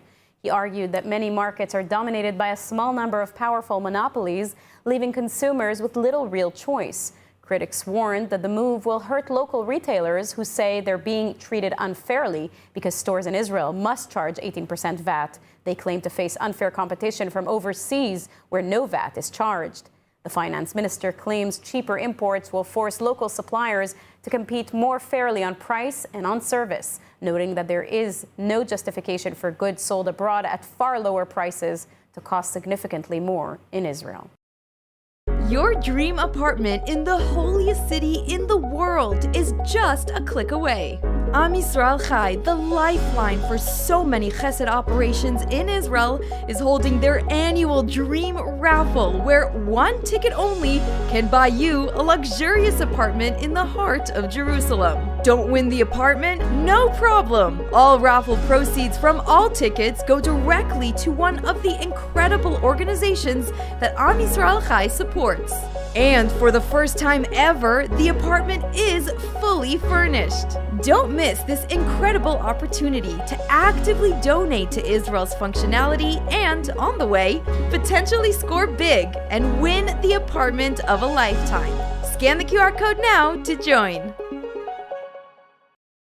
And now let's take a look at the weather forecast. Partly cloudy skies are expected tonight around the country, with temperatures reaching lows of 10 degrees Celsius or 51 degrees Fahrenheit. Tomorrow, we should be getting clear and sunny skies alongside highs of 18 degrees Celsius or 65 degrees Fahrenheit. That's a wrap for today's news. For the latest updates from Israel on all your devices, be sure to follow our ILTV channels and keep up with us on social media. That's at ILTV_Israel on all platforms. Stay informed with the latest news straight from the heart of Israel.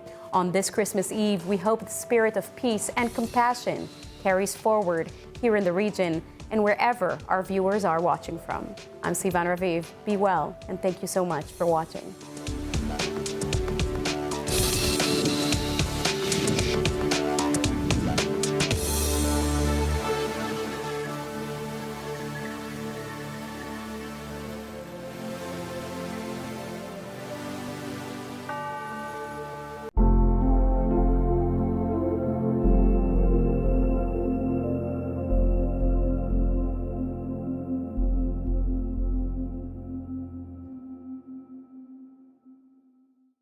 Welcome to Axis of Truth. I'm Emily Schrader, and today we're on the heels of a horrific terror attack in Australia against the Jews, and a wave of chaos across the world as well. All this as the Jewish community globally begins Hanukkah, which should be a time of joy and of light. Now, don't get me wrong, today we'll talk about the good news this week, but not before I break down some of the most pernicious lies that we're hearing about the Jewish community first.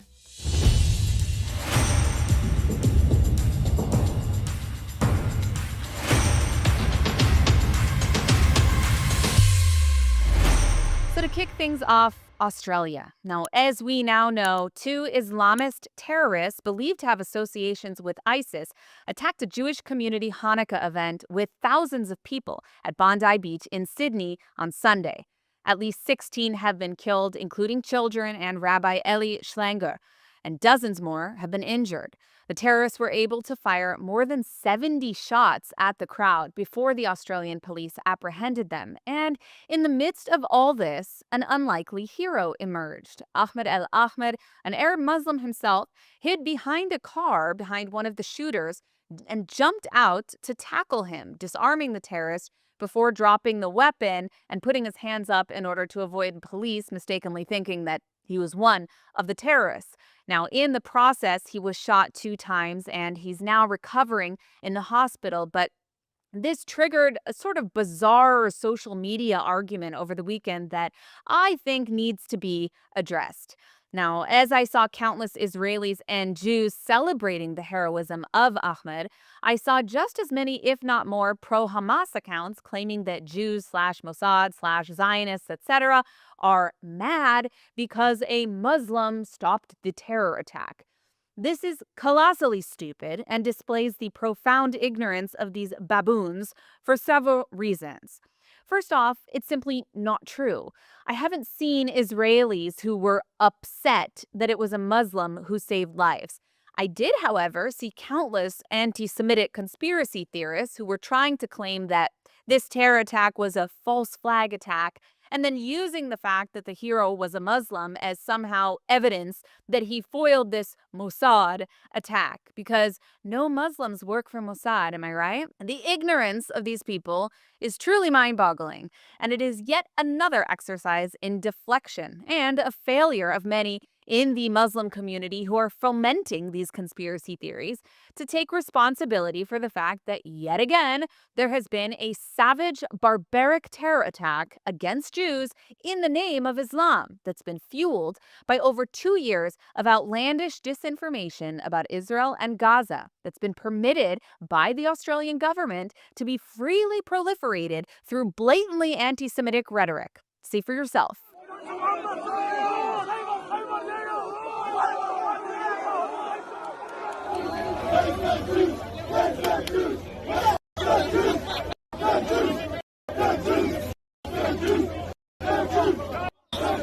But almost as insane as the conspiracy theories is the insinuation that Jews somehow don't think Muslims can be heroes or good people, which brings me to the second reason that this debate is dumb.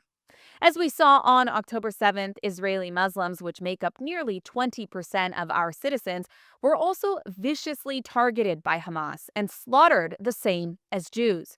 Some of them were even kidnapped and held hostage. Israeli Muslims have been victims of Islamist terror throughout Israel's history, and they've also been, in many cases, heroes fighting against it.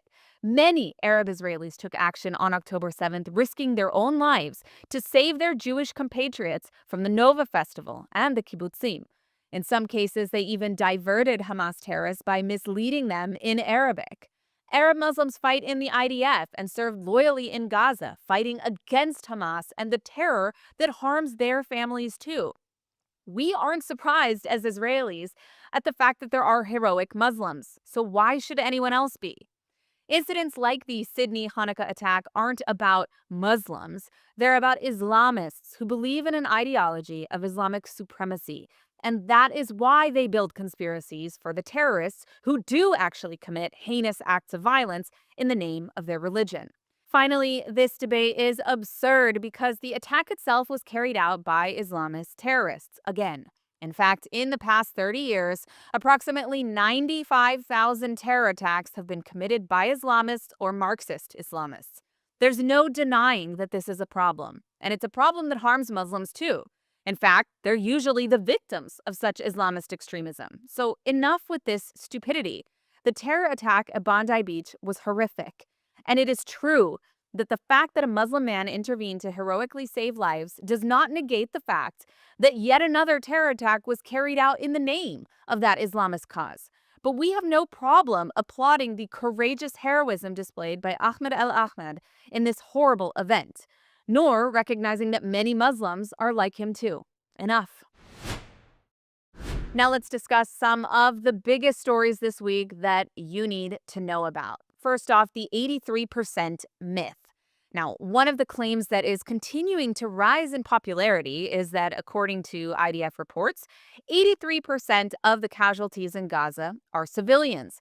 This is something that has been parroted around by mindless morons like Anna Kasparian and all her mentally challenged ilk. So Israeli papers got a hold of the IDF's internal data in regard to civilian casualties in Gaza.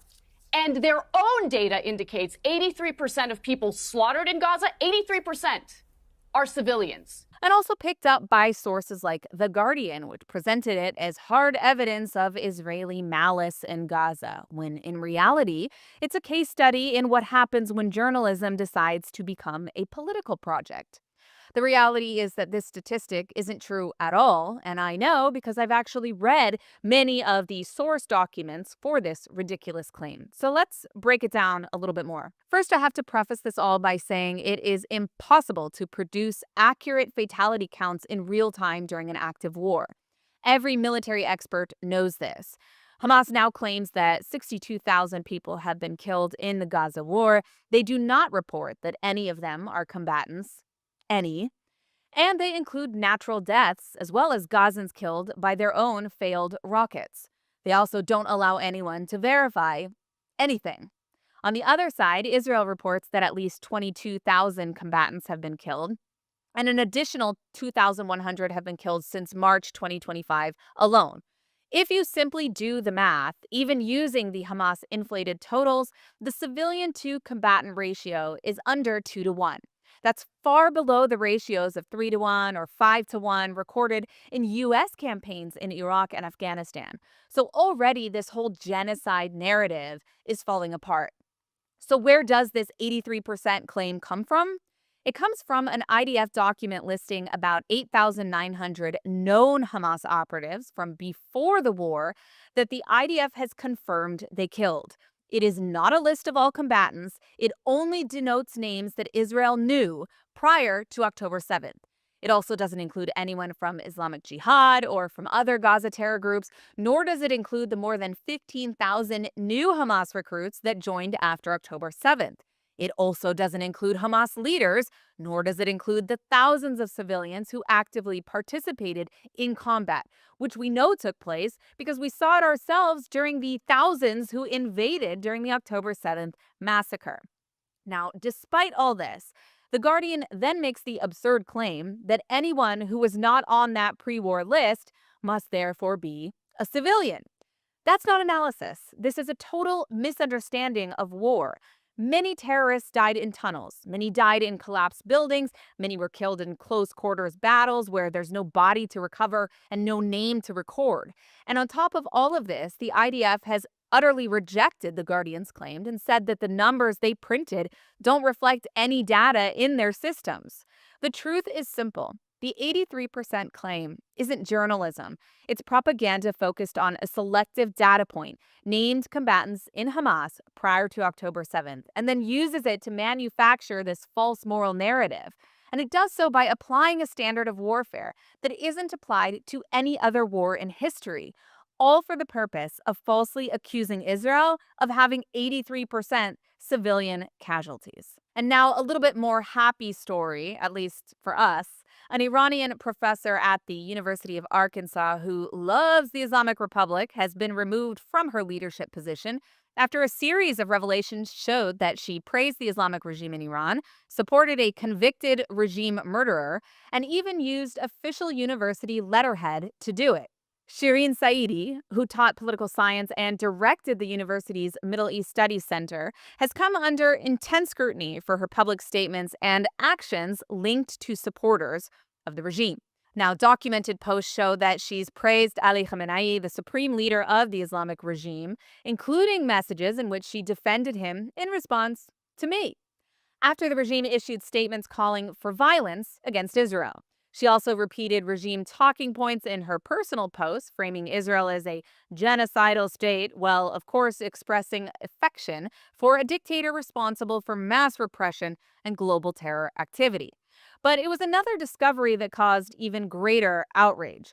She signed a letter supporting Hamid Nouri, a former regime official who was convicted in Sweden for his role in the 1988 mass execution of political prisoners. In that case, Nouri was found guilty of participating in the torture and execution of thousands. Records show that Saidi signed this letter using official University of Arkansas letterhead, of course, giving the false impression that her support was in some way representative of the institution itself. This was widely seen as an abuse of her position and a misuse of public resources. Now, she also faces allegations that she's misrepresented elements of her academic background with inconsistencies in her professional credentials. Now, the university has confirmed that she has been removed from her directorship after these issues came to light, but she remains a member of the faculty, which isn't good enough. Iranian dissidents and human rights activists, including myself, have sharply condemned her actions. They're arguing that her behavior reflects a pattern of regime sympathizers using Western academic institutions to legitimize the Islamic regime and to whitewash the crimes of individuals like Hamid Nouri. Her public praise of Khamenei and her support for a convicted regime executioner should obviously raise national security concerns in the United States. This is not merely a matter of a controversial opinion. It's not a free speech issue. When a U.S.-based educator uses her position and her university's name to advocate not only for a hostile regime, but for a convicted perpetrator of mass murder, it becomes a question of national security. It's time for Shireen to face deportation back to the regime that she loves so much. The incident just goes to show how regime propaganda can infiltrate American institutions very easily when proper safeguards fail. And it shows why removing her from her position was not only appropriate, but necessary.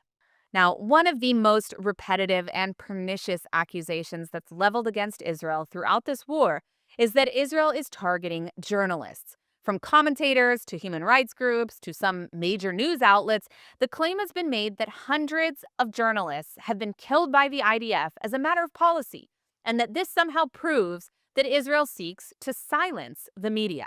But a new study has shattered that narrative and exposed how misleading it has become. According to new research published by the Meir Amit Intelligence and Terrorism Information Center last week, the majority of those alleged journalists killed in Gaza were either affiliated with terror organizations or operatives themselves. The study examined the identities of 266 individuals who have been reported as media workers or journalists that died during the Gaza war. Now, of those 266, at least 157 were found to be operatives or at least affiliated with terror groups such as Hamas and Palestinian Islamic Jihad, clearly indicating that they were not neutral observers or press. That means that roughly 60% of the people, just that we can confirm, who were labeled as journalists were in fact connected to violent terror organizations, not independent reporters trying to cover the story of what's happening in Gaza. Now, these findings are important because they show how easy it is for terrorist combatants to use the label of journalist as cover for their military or propaganda, in some cases, role.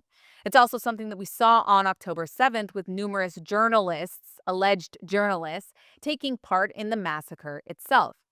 Now, that said, real journalists have been killed in this war, and that is a tragedy. Media workers daily put their lives on the line to report from active combat zones, and their loss is real, and it matters. But the factual reality is this.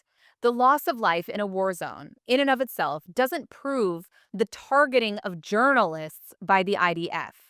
What makes this study significant is that it exposes the monolithic claims as misleading. When individuals working for or with terror groups are counted as journalists without disclosure of their affiliations, it distorts the picture. It creates a narrative in which Israel is portrayed as systematically targeting the press, when in reality, many of those killed were engaged in propaganda or even offensive operations on behalf of these armed terror groups.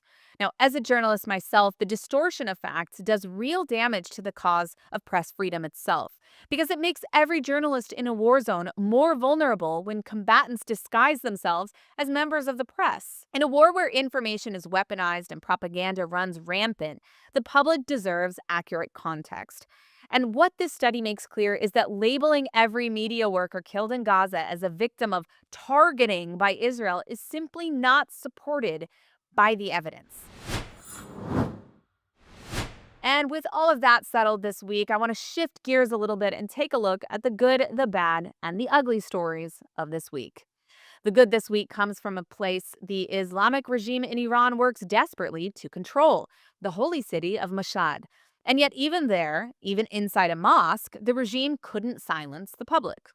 At the memorial service for Khosrow Ali Kurdi, the human rights lawyer who died after months of pressure, interrogation, and threats from security forces, mourners did really what was the unthinkable. Inside the mosque itself, they chanted "Long live the Shah," an open declaration of support for Crown Prince Reza Pahlavi. Take a look.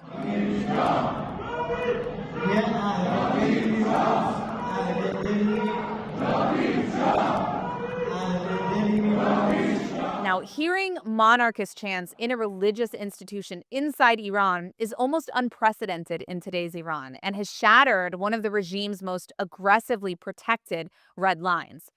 After the ceremony, security forces did move in. They arrested Ali Kurdi's brother, along with several very well-known dissidents who attended and took part in these protests, who have also been targeted repeatedly for their opposition to the Islamic Republic.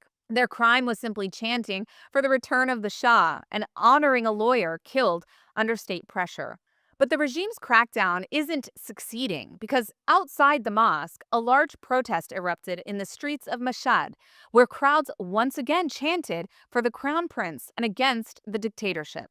Videos shared online show Iranians shouting the same monarchist slogans heard inside the mosque, proving the message had already spread far beyond the memorial.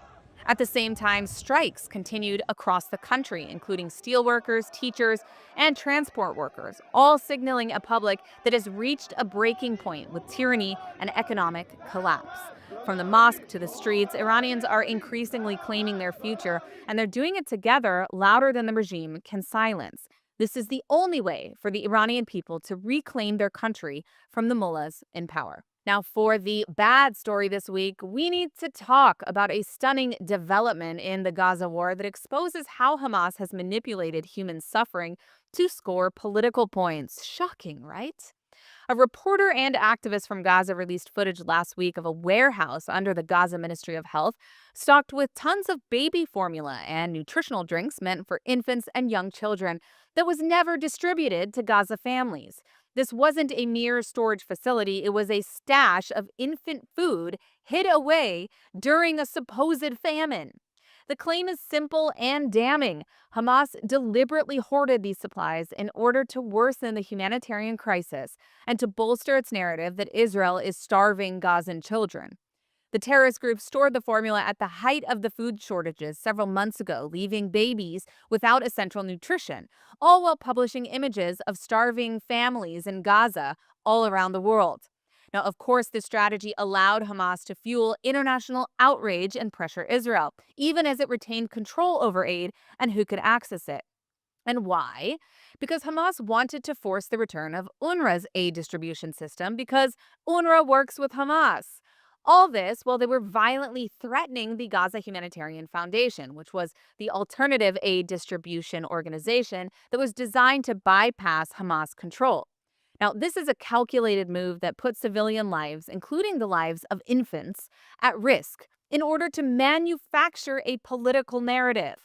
Whether or not one gives Israel the benefit of the doubt on how supplies are distributed or if enough aid went into Gaza, there is now evidence that Hamas has been part of the problem and not a victim of it.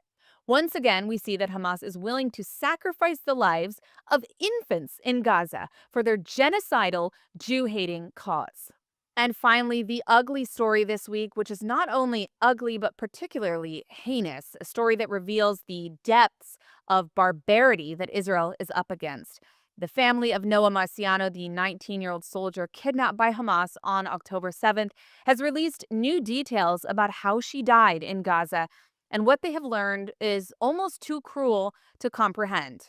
According to the information shared with her family, Noah was wounded but alive when she was kidnapped and taken to a hospital in Gaza.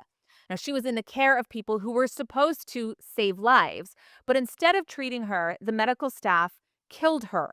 They injected air into her veins, a method that causes a fatal embolism, and they did it intentionally. They signed her death warrant inside a clinic that was meant for healing. And this wasn't a death in the middle of battle or a stray bullet, but a calculated execution that was carried out by medical personnel who used that training to kill a wounded hostage. I mean, imagine the level of dehumanization of Jews for a doctor to do such a thing. Now, her family also says that her body was kept in the same building for days after, before being moved and left in the open as fighting in Gaza intensified.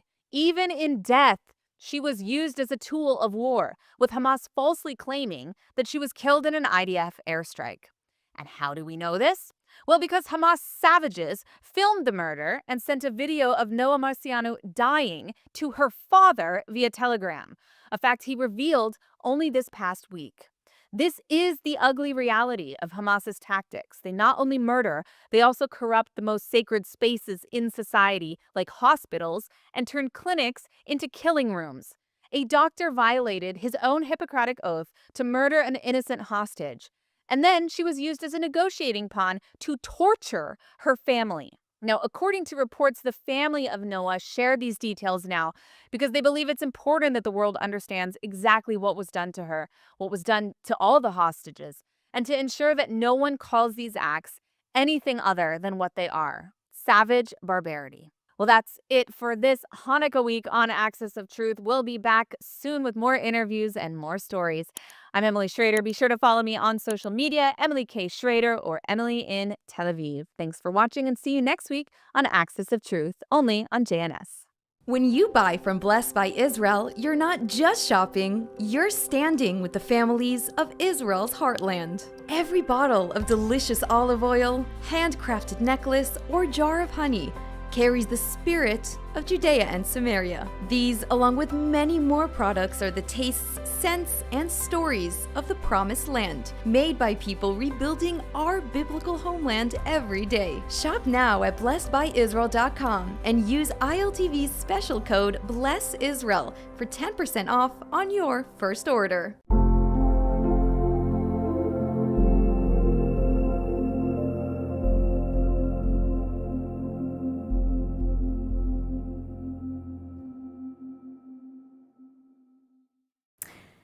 Now, Chimes Israel is one of the country's leading nonprofits supporting children and adults with disabilities, running 26 programs for more than 1,400 families across all communities. During the recent war, their staff risked their lives to bring therapy, food, and critical care to vulnerable children in Ashkelon.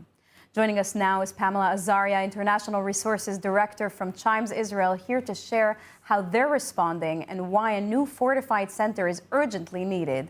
Thank you for being here, Pamela. Thank you so much for having me, Sivan. I'm so excited to be here. Thanks for being here. For viewers who don't know Pamela, what is Chimes Israel? Chimes Israel is a nonprofit in Israel. We've been around for 34 years. We help people with disabilities. We pioneered the early childhood model. We're known for innovation, and this model provides therapy, diagnosis, childcare, and parental guidance all under one roof. We serve 1,400 people across Israel, and their children from ages 6 months to adults, to elderly adults. We also serve everyone, anyone who needs our services: Jews, Christians, Muslims, religious, secular, anyone who who needs us, we're there to help. And our mission is simple. It's to foster dignity, inclusion, independence, and quality of life for people with disabilities. Now tell me, what happened in Ashkelon during the war, and how did Chimes respond to that? So, as you know, Ashkelon is about 6 miles from Gaza, and when there's a siren alerting of a rocket or a missile, people have only 30 seconds to reach shelter. So our centers were closed after October 7th. And like everyone else, our families were sheltering in the safe room because there were more rockets in Ashkelon than any other city in Israel. Our staff kept in daily contact with our families, and they found out that they were running out of essentials. Many of the moms were parenting alone because the fathers were called up to defend the country. And so when we saw that it wasn't going to end soon, we started an emergency fund. We brought food, medicine, diapers, therapeutic equipment, everything they need, also iPads, so we could have remote learning, and staff resilience training for our staff. Most amazingly, because our families and our children could not come to our centers, we brought our centers to them. Our staff braved the rockets to come to each family's house once a week to provide therapy and relief for the parents. And what we realized was our situation is vulnerable.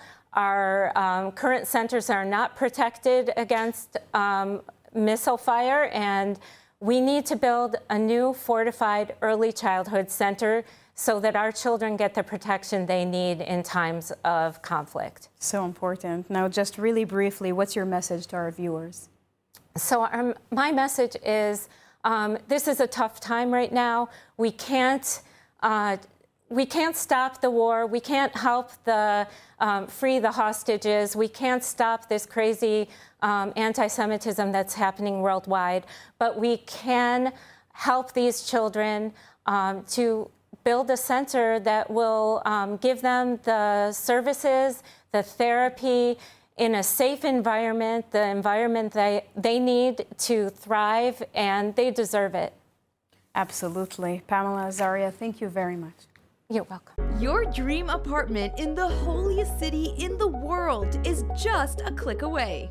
Am Yisrael Chai, the lifeline for so many chesed operations in Israel, is holding their annual Dream Raffle, where one ticket only can buy you a luxurious apartment in the heart of Jerusalem. Don't win the apartment? No problem. All raffle proceeds from all tickets go directly to one of the incredible organizations that Am Yisrael Chai supports. And for the first time ever, the apartment is fully furnished. Don't miss this incredible opportunity to actively donate to Israel's functionality and, on the way, potentially score big and win the apartment of a lifetime. Scan the QR code now to join. ILTV News, your source for Israel in English. Reporting from the ground where it happens, as it happens. An authentic, trusted voice in daily Israel news. Airing on 11 international TV channels and now launching a 24/7 Israeli news channel. Reaching millions every month across all social platforms. Independent, real, powered by truth. We don't just report, we connect. Thanks to a worldwide community that stands for truth. This is ILTV, your source for Israel in English.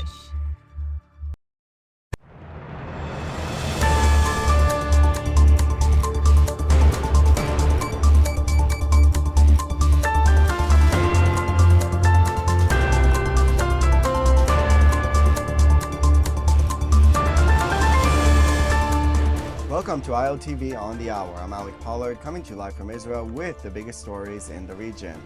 In a highly contentious session, the Israeli parliament approved a preliminary reading for a bill to establish a politically appointed probe into the October 7th failures rather than a state commission of inquiry, sparking heated protests from opposition lawmakers and bereaved families.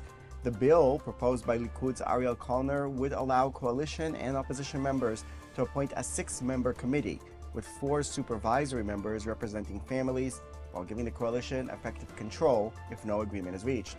Bereaved families protested in the gallery, demanding answers on security failures, and warned that the proposed inquiry amounts to a whitewash, a disrespect to the fallen, and a danger to Israeli democracy. Israeli Finance Minister Bezalel Smotrich is the latest politician to speak out on the recent revelations in the Qatargate scandal, in which members of Prime Minister Benjamin Netanyahu's office were paid by the Hamas-supporting Gulf state. Smotrich said, "Qatar is a terrorist state, supports terrorism, sponsors terrorism. I oppose the sending of delegations to Qatar all along. It is largely responsible for what happened to Hamas on the eve of October 7th, and it must be condemned and delegitimized. If there are corrupt people within the Prime Minister's office who during the war worked for Qatar, they should be condemned to the pillar of shame and sit behind bars for many, many years. It is terrible and horrible. I am shocked." Earlier, Diaspora Affairs Minister Amichai Shikli was another member of Netanyahu's coalition to call for an investigation and accountability. The next generation of new IDF pilots graduated at a lavish ceremony at Hatzerim Air Force Base with the President, Prime Minister, and Defense Minister in attendance. IDF Chief of Staff Lieutenant General Eyal Zamir delivered a dramatic address reflecting on Israel's security challenges ahead. Addressing the October 7th failures, the Chief of Staff said the IDF is conducting deep self-examination, applying lessons in real time, and moving from failure to victory. He said Israeli pilots and intelligence teams operated with precision and calm under fire, calling the Air Force Israel's strategic long-range arm at its best. And plans are in motion to make that arm more independent than ever, as Prime Minister Netanyahu revealed Israel's new investment in the national arms industry.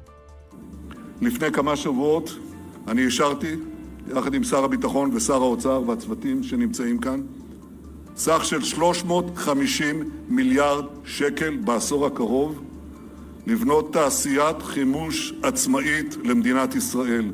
אנחנו רוצים לצמצם את התלות שלנו בכל גורם, גם בידידים. מיטב המוחות בתעשיות הביטחוניות שוקדים על פיתוח אמצעי לחימה שיבטיחו את היתרון של ישראל בשדה הקרב העתידי. The Israeli shekel is surging to a near 4-year high as the US dollar continues to slide.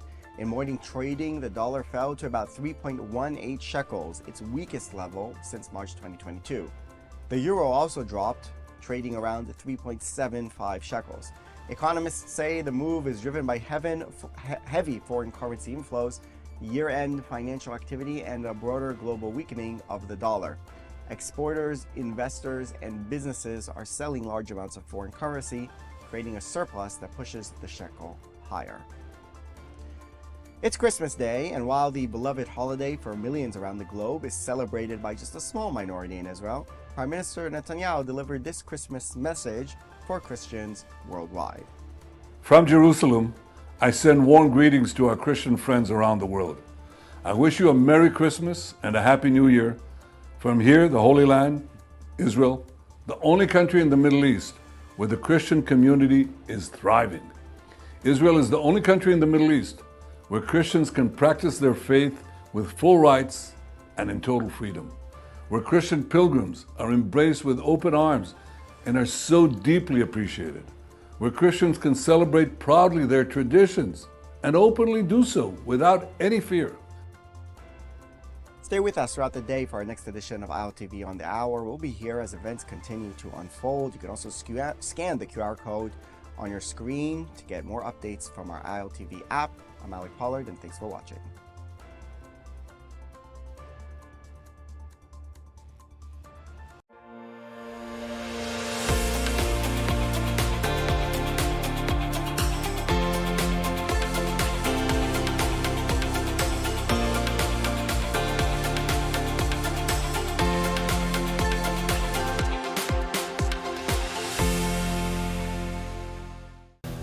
we will continue to preempt. We will continue to prevent Hezbollah from being able again to accumulate 150,000 projectiles to send against Israel. We will prevent Hamas from being strong enough so that it can prepare a war against Israel. So in we other will try words- to prevent Iran from having thousands of ballistic missiles produced every month so that they can attack Israel on a massive scale.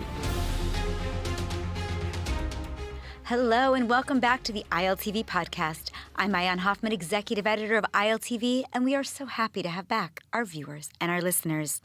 Now today we're joined by Dr. Dan Shiftan, head of the International Graduate Program in National Security Studies at the University of Haifa. Dr. Shiftan is a globally renowned national security expert, consultant, author, and commentator who for decades has advised top leaders around the world. He's known for cutting through the noise to the strategic bottom line. 2 years after October 7th, Israel is living in a new reality, militarily, diplomatically, and, of course, internally. So we're very lucky to be able to learn from Dr. Shiftan today. Welcome. Good morning.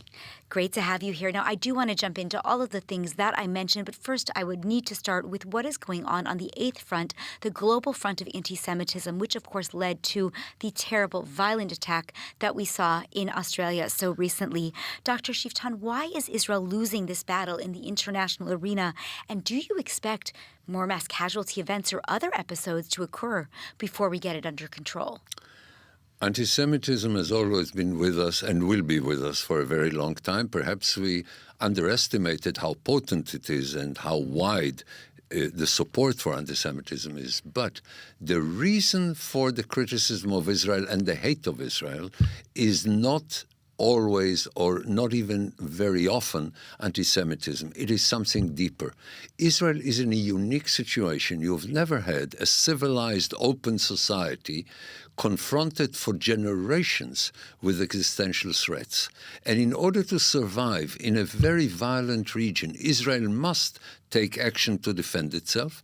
And for people who have never known war, not even their parents have known war, people who for 80 years don't know what war is, it is very difficult to understand when you have war every few years, when every day people are trying to kill you, because you live in a region where Arabs do it to each other. Not all of them, but the radicals, and they're doing it throughout the region. And they couldn't possibly treat the Jews better than they treat their own brothers who speak the same language, have the same religion, and so on. So, in order to deal with the radicals, by the way, for the benefit of the moderates in the Arab world, who understand that Israel is on their side in fighting the radicals, Israel needs to take measures that people in Europe cannot understand, that some Americans find difficult to understand, that others throughout the world don't even want to try to understand, because a society that is productive, that needs to do something when it gets up in the morning, not to kill its neighbors, but we're here not to win wars. We are here to build a better society, a more robust democracy, a stronger economy, a more sophisticated science, and so on. This is what we get up in the morning for. And when you have constantly terrorist attacks, you can't do it. And when you respond to it, people don't understand the need to respond to it because they don't understand what the real choice is. The real choice is not Israel will not respond and then everybody will love Israel and the Middle East will be peaceful and we can ride our unicorn into the sunset and live happily ever after. It is either you destroy the radicals when they attack you and when they prepare to attack you, or a much greater war will emerge. A much more comprehensive war will engulf the entire region and make it impossible for everybody. Well, I mean, in some ways, that's what we've seen over the last 2 years. You know, thinking about the last 2 years of war since the Hamas massacre on October 7th, 2023, what do you think is the biggest lesson that Israel has taken away from this massacre, from these last 2 years of war on 7 or 8 fronts? This is very clear. The Israelis came to the conclusion, finally, that they must preempt, that they cannot wait until the barbarians are ready to make war against Israel. They must prevent them from having the means to make war against Israel, because whatever they do, when they arm, when they build an underground city, when they collect weapons, all of this is until they are ready to make war, and we must prevent them from having it before they are ready. But let me go first back to the question of anti-Semitism. Okay. Although this is not the motivation is that people don't understand that Israel cannot go along with, the international community will bring peace and all this. People find it very difficult to understand Israel. Many people hate Israel, and then they have the arsenal of anti-Semitism ready for them. The blood libel is there, so the New York Times can basically say, Jews kill children, which is the message that you have not only from the New York Times, but the BBC and CNN, and you have it in international organizations and so on. So the arsenal of anti-Semitism is being used, and then the anti-Semites come out, and in addition to the anti-Semites in the deep right, you now have the anti-Semites on the deep left, and part of the Arabs who come to Europe and to other Western countries, and then you have a synergy of all the haters of Israel, and they come against Israel. And it seems clear that we're not really going to win that war anytime in the near future, that, as you said, anti-Semitism is always just below the surface and will continue to rear its ugly head. But winning does actually need to mean something, at least for the state of Israel. And I'm wondering, today we're in this fragile ceasefire in the north, a fragile ceasefire in the south. And if we take any further steps, what would winning really look like? Is it that we're going to get that last hostage home? Is that we're going to have real deterrence? Can we have real deterrence? Until we forget the lessons of October 7th, which unfortunately will happen, we will continue to preempt. We will continue to prevent Hezbollah from being able again to accumulate 150,000 projectiles to send against Israel. We will prevent Hamas from being strong enough so that it can prepare a war against Israel. So we will try to prevent Iran from having thousands of ballistic missiles produced every month so that they can attack Israel on a massive scale. The problem is we had the lessons before. We had them in 19, 21, 29, 36, 39, 47. We had them in the Second Intifada. And we keep forgetting that we can't have tranquility. If the other side is quiet, it is because it is preparing. But the important thing is to put it in a regional context. And that's the most important achievement of this war. Most Arab states are with Israel. Not only have they acquiesced with the existence of Israel, but also they understand that they need Israel, because the United States may be more powerful, but Israel is more dependable. So Israelis will continue to fight the radicals who are the enemies of both the Arab world and Israel. Okay, so Dr. Shiftanis, what you're saying is that we're going to essentially continue to be at war on these 7 fronts because we're going to need to prevent ceasefire will be in place, but in fact we will have to continue to prevent the attacks against us. But meanwhile, the win would actually be regional stability, normalization with Saudi Arabia, with Indonesia and others? I don't know if we will have normalization with Saudi Arabia. I want cooperation much more than normalization, because this is what counts. But more than anything else, I want them to work with Israel and to continue the trend that we've started in this war, where even though they say terrible things about Israel, they understand that they desperately need the conviction of Israel, the determination of Israel, and they're willing to do something in return. Look, we've been attacked by hundreds of ballistic missiles from Iran twice, and the Saudis and the Jordanians, under the American umbrella, helped Israel protect it from these missiles, because they understand that the majority of the Middle East and Israel are on one side, and the radicals, by the way, mostly led by non-Arabs, by Iran and possibly in the future Turkey.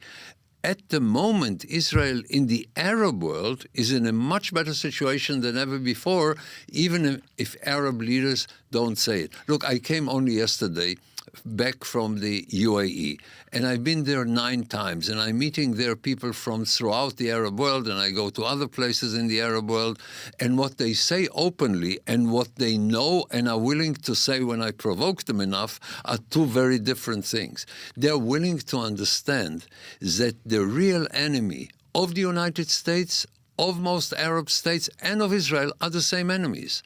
Iran, Hezbollah, Hamas, the Muslim Brotherhood is the enemy of Egypt. It's the enemy of Jordan. And they understand it. They know it. And yet the West continues to seem to get this narrative wrong and to not be able to understand what you just described regarding regional dynamics.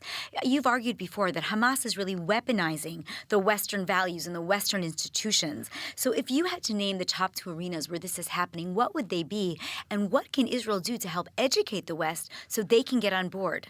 Israel can try, but it doesn't really help very often, because people who want to believe that we are all interdependent and basically we are going towards a future where the international community will determine peace and the United Nations and the courts in The Hague will organize the international system. People who want to believe it cannot be persuaded by a better argument of Israel. They're not interested in the fact that Israel, but 2 things are happening that are very important. Whereas the sympathy for Israel is going down, the respect for Israel is going up. For instance, even if in America, particularly in the Democratic Party, but also with isolationists in the on the Republican side, they like Israel less. On the other hand, if America wants to leave the Middle East and everybody agrees they should pivot to Asia, who do you leave the Middle East with? You can leave it with the Saudis, the Egyptians, the Israelis, but whatever configuration in the Middle East, Israel is the key factor. It is by far the most important power in the Middle East. Israel also degraded from Iran, from being a first-rate regional power to a third-rate regional power. Everybody understands that only the strength of Israel can replace, in conjunction with other Arab players. But Israel is the key to a situation where the United States can leave the Middle East. So even if you're an American isolationist, you may not like Israel, but you need Israel. Israel knows that it can ignore Europe. Let me put it this way. Europe can present us with a problem, and a serious problem, and European sanctions will hurt Israel very much, but not with a dilemma. Because listening to Europe is not an option. If Israel would have listened to Europe, Saddam Hussein would have had nuclear weapons, Assad would have had nuclear weapons, we would have had the second intifada here in this interview, just around the corner, because you can't listen to people who are, they know that what they say is so irrelevant that they stop even trying to be responsible. That's unbelievable. Now, I mean, thinking about people that are being responsible or giving us feedback. I mean, America itself has been giving a lot of feedback and even getting very immersed into Israeli decision-making since, especially since the U.S. Elected Trump as the president. And you've actually been very sharply critical of American strategic instincts in the region. So what do you think that Israel actually needs from Washington today? And is there also some advice that Washington might be giving that Israel should say, no, and walk away? Well, first of all, our relations with the United States are very, very, very, very important. By the way, not so much in arms supply, although this is also an important component, but preventing with its veto in the United Nations from international sanctions that the Europeans would have gone along. Perhaps not Germany, perhaps not everybody in Europe, but Europe will join with so-called non-aligned states against Israel. Our relationship with the United States is constantly improving. And here is the interesting thing.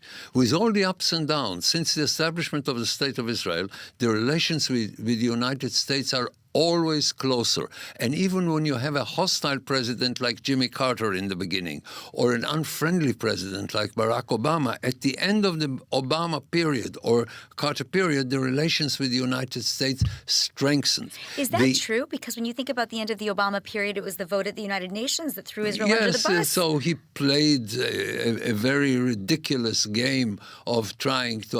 But if you look at the cooperation between the two intelligence communities, if you look at the cooperation between the two armies, the fact that Israel is now with CENTCOM and not with Eurocom, this is extremely important. The cooperation we had during the Iranian attacks on Israel, the American participation in an Israeli military action in Iran, which would have been unthinkable. So if you look at the trajectory over decades, you will see that American-Israeli relations are always strengthened. And when people said, the United States needed Israel when the Soviet Union was threatening its interest, and now the Soviet Union isn't there, the relations will go down. And now that they say, the isolationist, whatever happens, the Middle East is so important, you can't leave it alone. Israel is stronger today than ever before. Arab states recognize the Israeli strengths more than ever before. America understands that it needs Israel. Now, of course, we need America immeasurably more than America needs us. It's not symmetric, it's not balanced, but this is not as if, the Israelis are, you like them or you pity them, so you help them. There is a similar ethos between part of America and Israel. There is a struggle over what is the American ethos inside the United States. There is a very major struggle. But when you come to the understanding that in the final analysis, using force doesn't look good, but is extremely effective when it is coupled with diplomacy and willingness to make concessions and so on. You need to see the overall balance. Indeed, this is what I'm trying to teach in our program at Haifa University. The need for balance. Yes, you need hard power. Without hard power, nobody listens to your soft power. But once you have the hard power, you can use the soft power much more effective because you can tell people you have a choice between doing it the easy way or the hard way. And the easy way is there for anybody who wants. Jordan, the very existence of Jordan depends on a strong Israel. Does King Abdullah II of Jordan curse Israel 3 times a day? Yes, as far as I'm concerned, he can do it 5 times a day. But he knows that without a strong Israel, Jordan doesn't exist. We saved the existence of Jordan a number of times. The Egyptians understand that if we don't demolish the Muslim Brotherhood, they will take over in Cairo. If we don't demolish the Muslim Brotherhood in Gaza, they will take over Amman in Jordan. And people in Morocco understand it, and in the UAE, and in Saudi Arabia. So does it look good?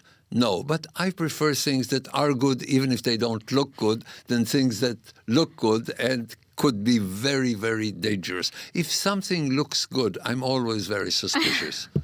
That's great. It's actually a great lesson. I wish I was in your class at Haifa University. Now, I want to jump over to Gaza the day after and talk about what it's going to look like in realistic terms.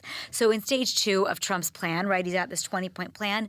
First of all, it's supposed to bring in this international security force. Israel's supposed to kind of move its way out. Tell me something. Is this realistic in any way? And do you think that Gaza is going to look the way Trump has envisioned in the next 2 or 3 years? And if not, right. Yeah. I mean, if not, what is it going to look like? Look, it's going to look like more or less what it has always been like and what it is today. So nothing's going to change from 2 years of war? No, things are going to change because Israel is going to be much more active in preventing Hamas or the Muslim Brotherhood. It's not as if, that these nice Gazans and then a terrorist organization came in.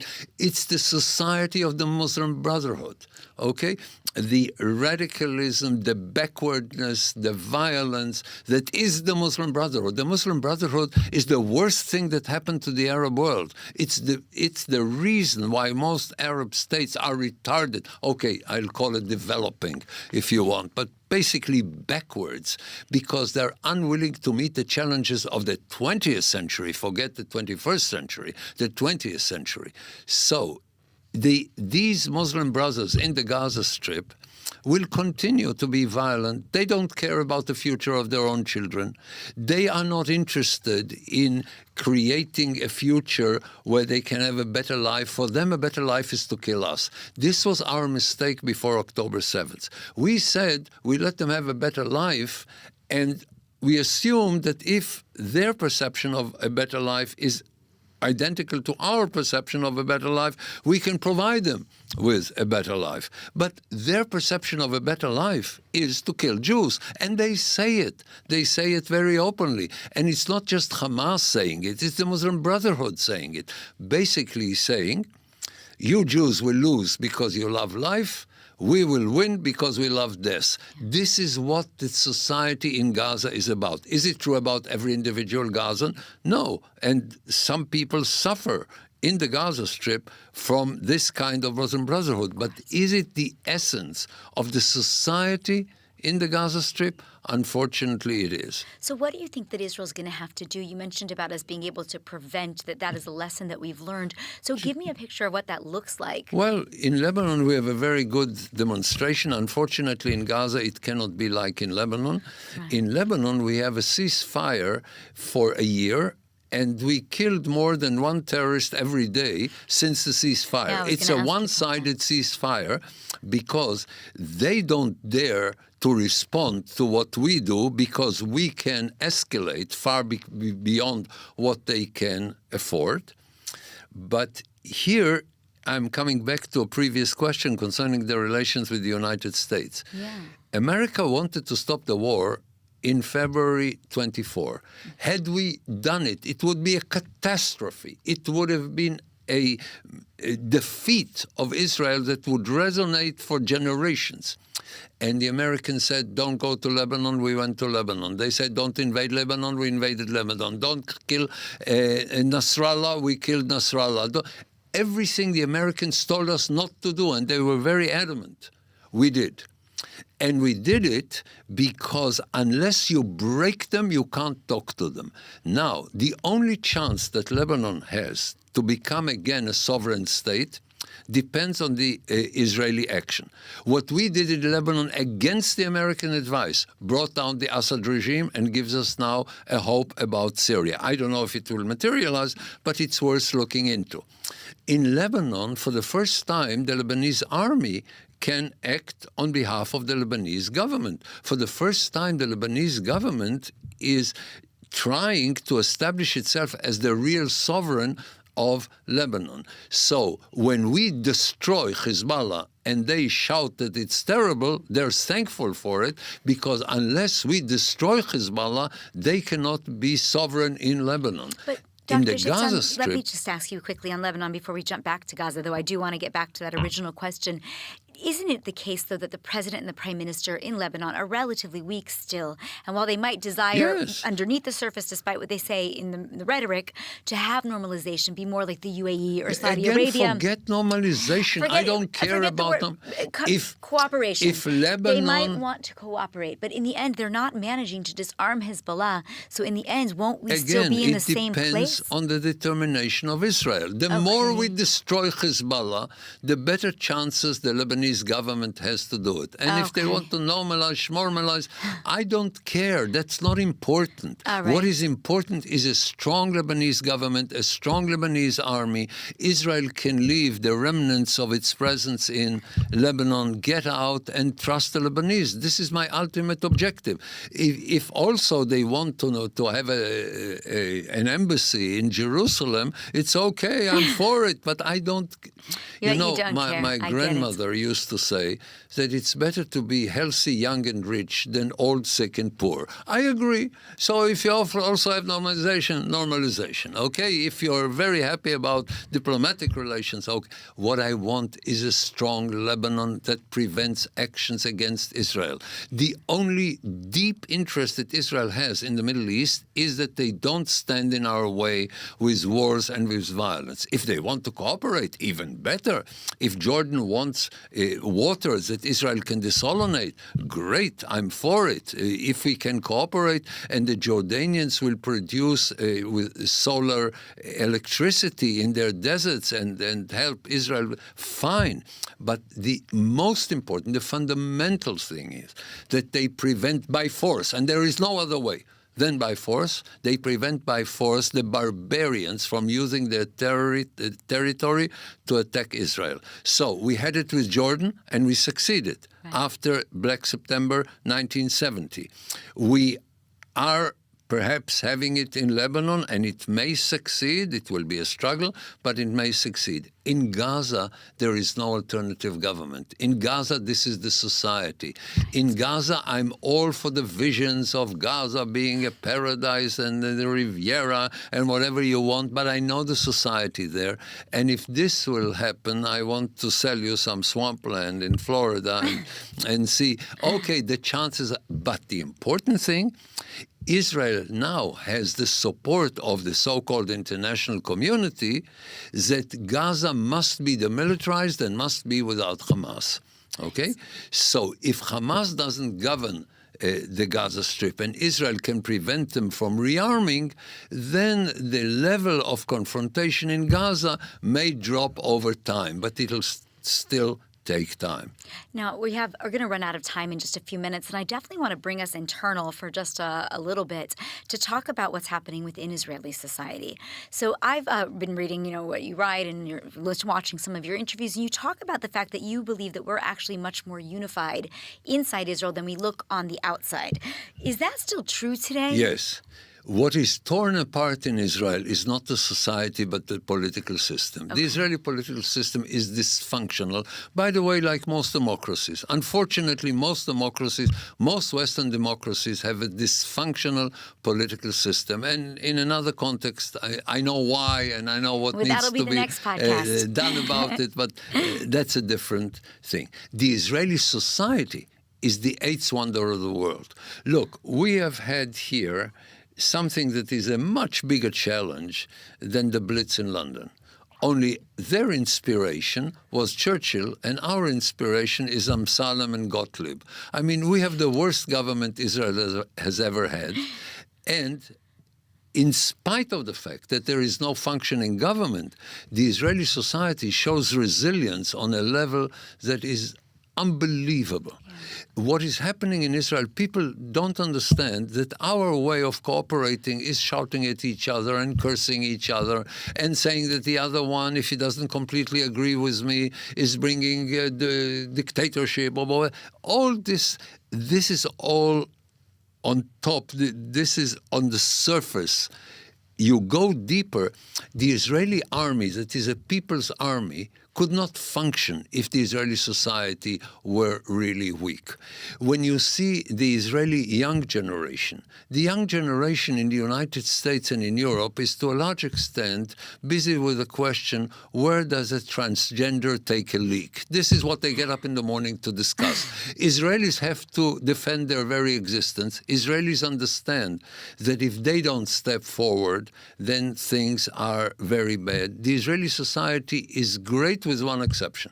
The ultra-Orthodox community, the way of life of the hardcore of the ultra-Orthodox community, if God forbid this is not broken and destroyed, then the Jewish people have no future. Because if they become what the state of Israel is, if they will force on us their parasitic way of life, their primitive way of life, then we will be a Jewish Somaliland, okay? And who wants to live in a Somaliland? So I want us to end with a little bit of hope, because it's always good to end. A little bit of hope? It's I have a lot of hope. A lot of hope. Let me say something about hope. There are two kinds of optimistic people. Okay. Dumb optimist and smart optimist. The dumb optimist says things will be good. The smart optimist says things will get worse, but I'll get stronger faster than things get worse. So the gap between the good guys and the bad guys becomes bigger and bigger, and we can force the bad guys. We can break the bad guys. You want to persuade them, you think it works, you can always talk to the wall. But if the gap between the good guys and the bad guys grows bigger, and it does, You look at Israel since 1948, it constantly does. That makes me very optimistic. And I like to hear that. So I want you to give a message, though. You know, you teach at the international school at U Haifa, and I want you to give some advice to young Israelis or young Jews all around the world, a clear message about the next decade. What is that message that you want to share with them? You know, what should they be preparing for that can give them the confidence that that gap is going to get bigger? To look at the balanced picture, to go beyond, you know, there are two kinds of thinking. There is the operational thinking. What is the problem? What is the solution? I want engineers to think in these terms because engineering problems have solutions. Human problems don't have solutions. So my attitude to other problems such as poverty, crime, Middle East, what have you, is no solution. What is the best response in terms of combining damage control and the use of opportunities? Now, for young people who are not yet married, they don't know that some problems don't have a solution. Immediately after matrimony, they will be informed that some problems don't have a solution, and all you can do is to combine damage control with the use of opportunity. I'm trying to teach them strategic thinking. I'm trying to teach them when you walk in the street and you find a hat full of coins, why is it that the man with the guitar is chasing you? Okay? To elevate their perception of the issue in a way that you see the broad outline, die große Zusammenhänge, if you want, the broad context in which the individual question becomes significant and where it makes sense. So, Dr. Shifton, I certainly wish that I could register for your class. I really want to thank you for being here today. And I want to tell our viewers that if you are watching this podcast and you're thinking, I actually want to learn how to think the way Dr. Shifton thinks and not the way people argue on social media, you can certainly look at U Haifa and consider signing up. I want to remind you that Dr. Shifton leads the International Graduate Program in National Security Studies at the University of Haifa's International School. It is exactly the kind of place where these questions are debated very seriously with real-world experience and obviously with a clear strategic vision for how we can live today in the here and now. Thank you so much for joining us, and thank you. Thank you.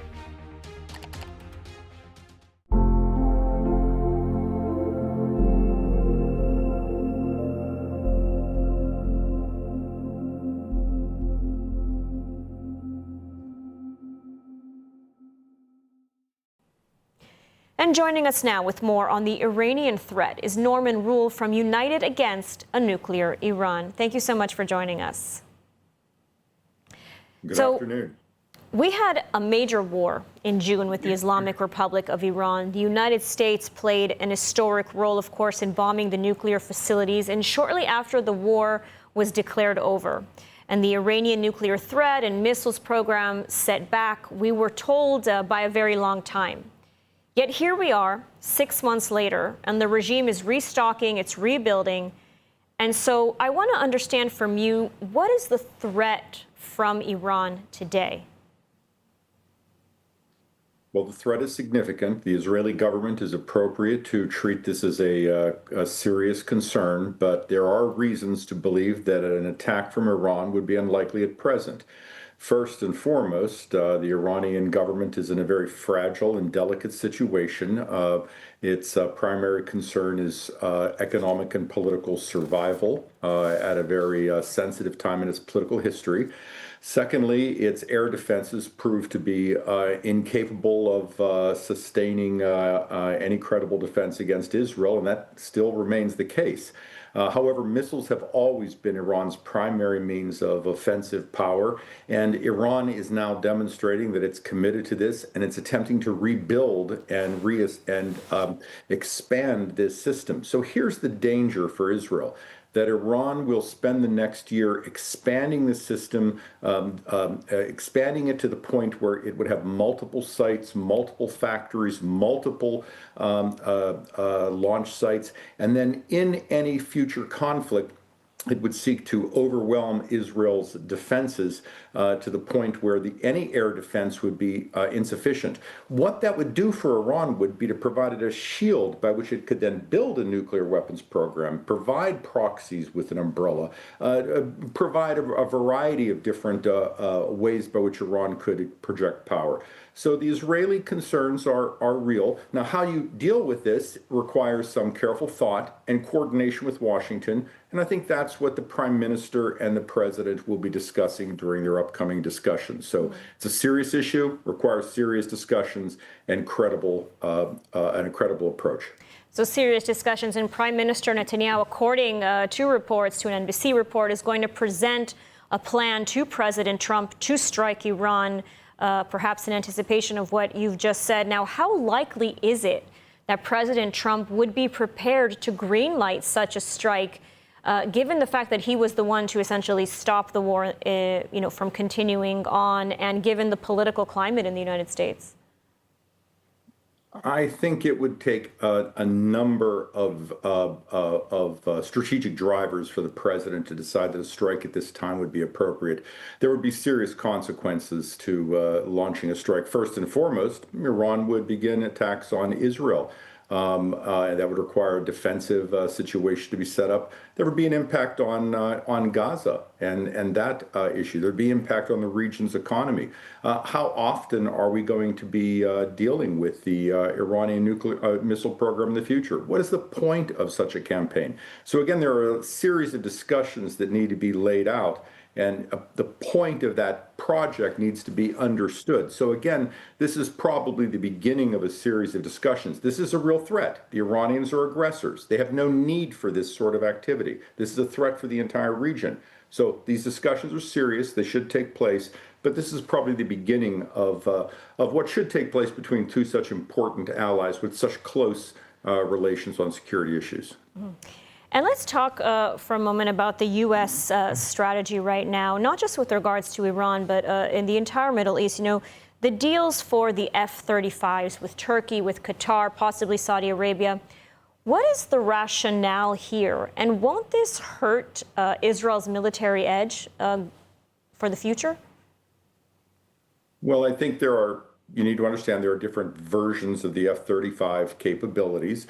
And again, the United States, particularly under President Trump, has repeatedly shown that he is absolutely committed to Israel's defense and Israel's role as strong protection in the region. So there's no question that Israel's protection is first and foremost in the president's mind. At the same time, the region needs to defend itself. And technology is changing, and the region is changing in its political dynamic as well. Saudi Arabia is not a threat against Israel, and Saudi Arabia should play a larger role in defending itself against Iran. And is it appropriate that anytime there's a threat in the region that America sends several aircraft carrier task forces when perhaps the Saudis or the Gulf Arabs could play a larger role? That's a legitimate conversation, but they need to have the technology to do this. And sooner or later, you're going to go into the sort of technology that is in an F-35. Again, this is a conversation between experts and the security leadership of the two countries. But in the end of the day, Israel's security will be protected, but the region's broader security also needs to be addressed. So I don't have concerns that this will be a problem in the long run. And I think what the president is doing is appropriate for the region's broader security. Norman Rule, thank you so much for your unique insights and for joining us today.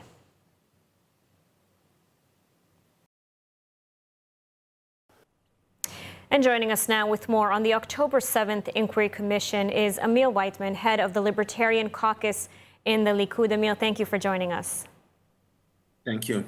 So the Israeli public has for some time now sought a commission of inquiry for the failures of October 7th. But this isn't quite the commission that some had hoped for. I mean, what is the rationale behind this?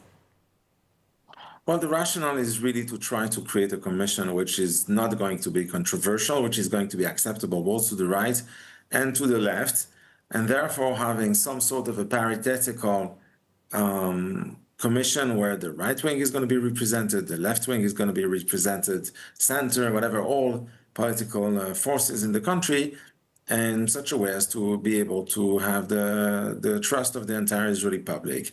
Unfortunately, this whole concept of having a national inquiry commission led by a judge who's going to be nominated by the head of the Supreme Court is not going to be acceptable to, I would say, large swaths of the public on the right, especially, but not only, because the judicial system is not being perceived as being fair, and therefore, in order to have the trust of everyone, then we need to have some sort of representation of all political forces within this commission. That's the rationale, and sounds quite fair to me, frankly.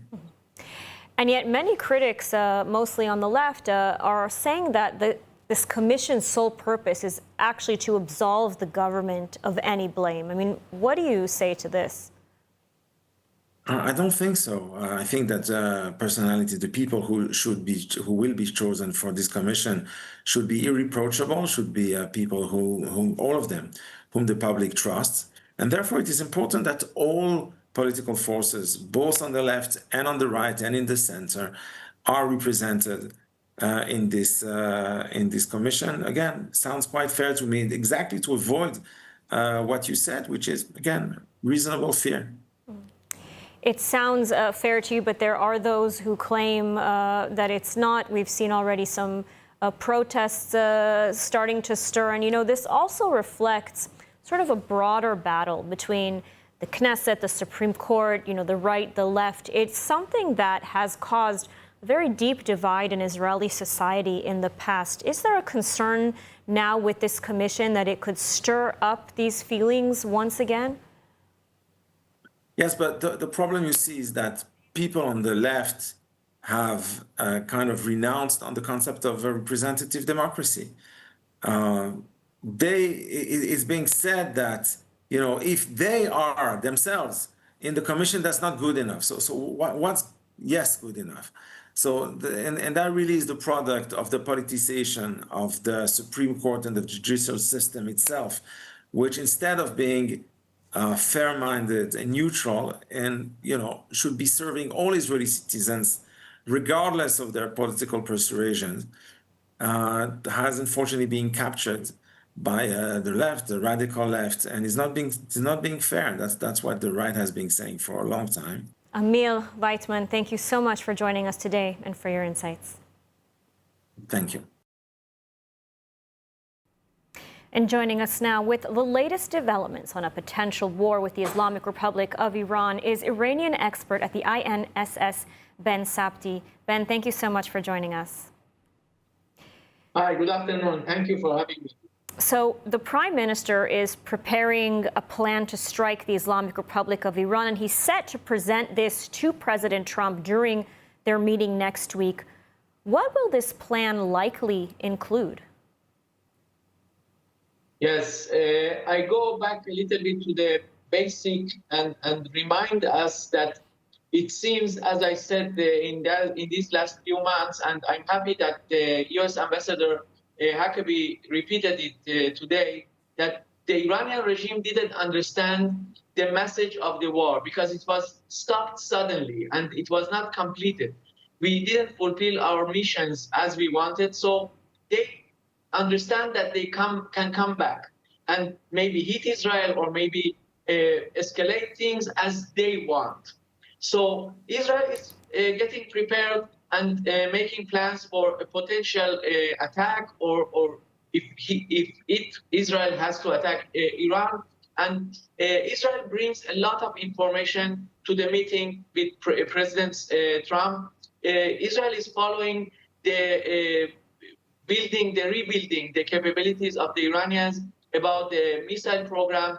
And let's pay attention also that they didn't repair their air defense systems. This is a very important thing, that because of that, it brings the chances of the war to a less place. If they don't have air defense systems, they cannot attack us. It's not just attacking. They have to defend themselves. So our plan, I think, I assess that it will be about attacking and hitting the missile bases, the ones they repaired, they rebuilt again, and they want to use them, as we saw today in their exercise, to show and to attack or hit Israel with these missiles. This is the main mission of Israel today. And I want to get to the rationale behind the Ayatollahs in a minute, but before that, I want to ask, U.S. President Trump has made very clear he wants to be a peacemaker. He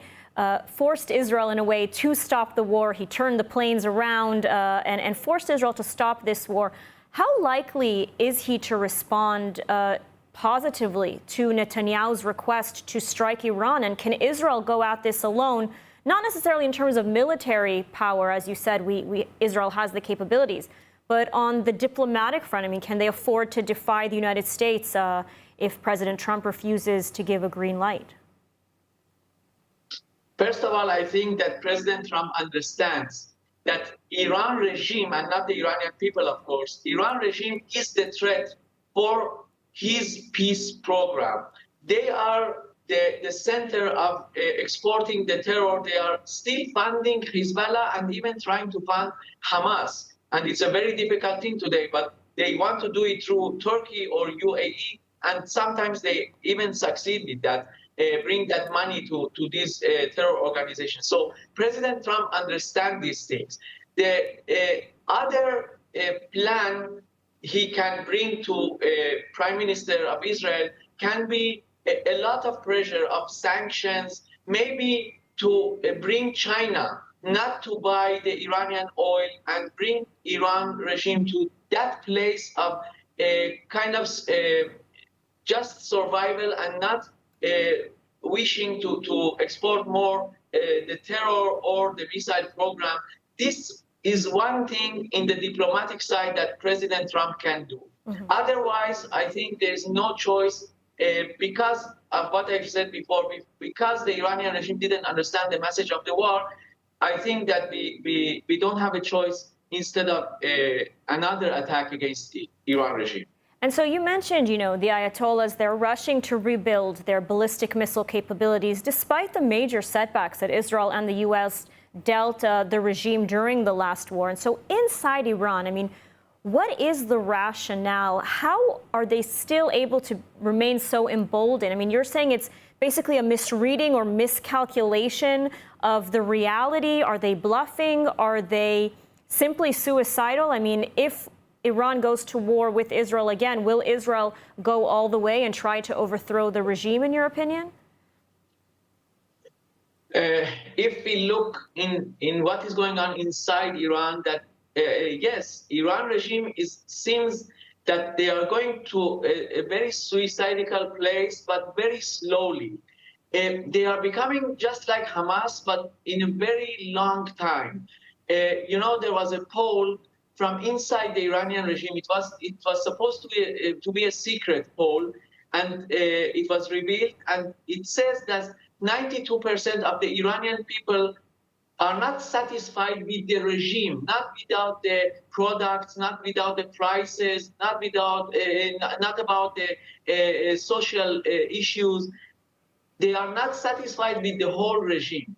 So changing the regime, of course, can be the best result for us, for them, for the Middle East, and maybe for the whole world, because they are also behind these huge demonstrations and sometimes attacks against Jews or other Western countries. But the Iranian people are not in that place of making that revolution, that regime change. Maybe pushing them by some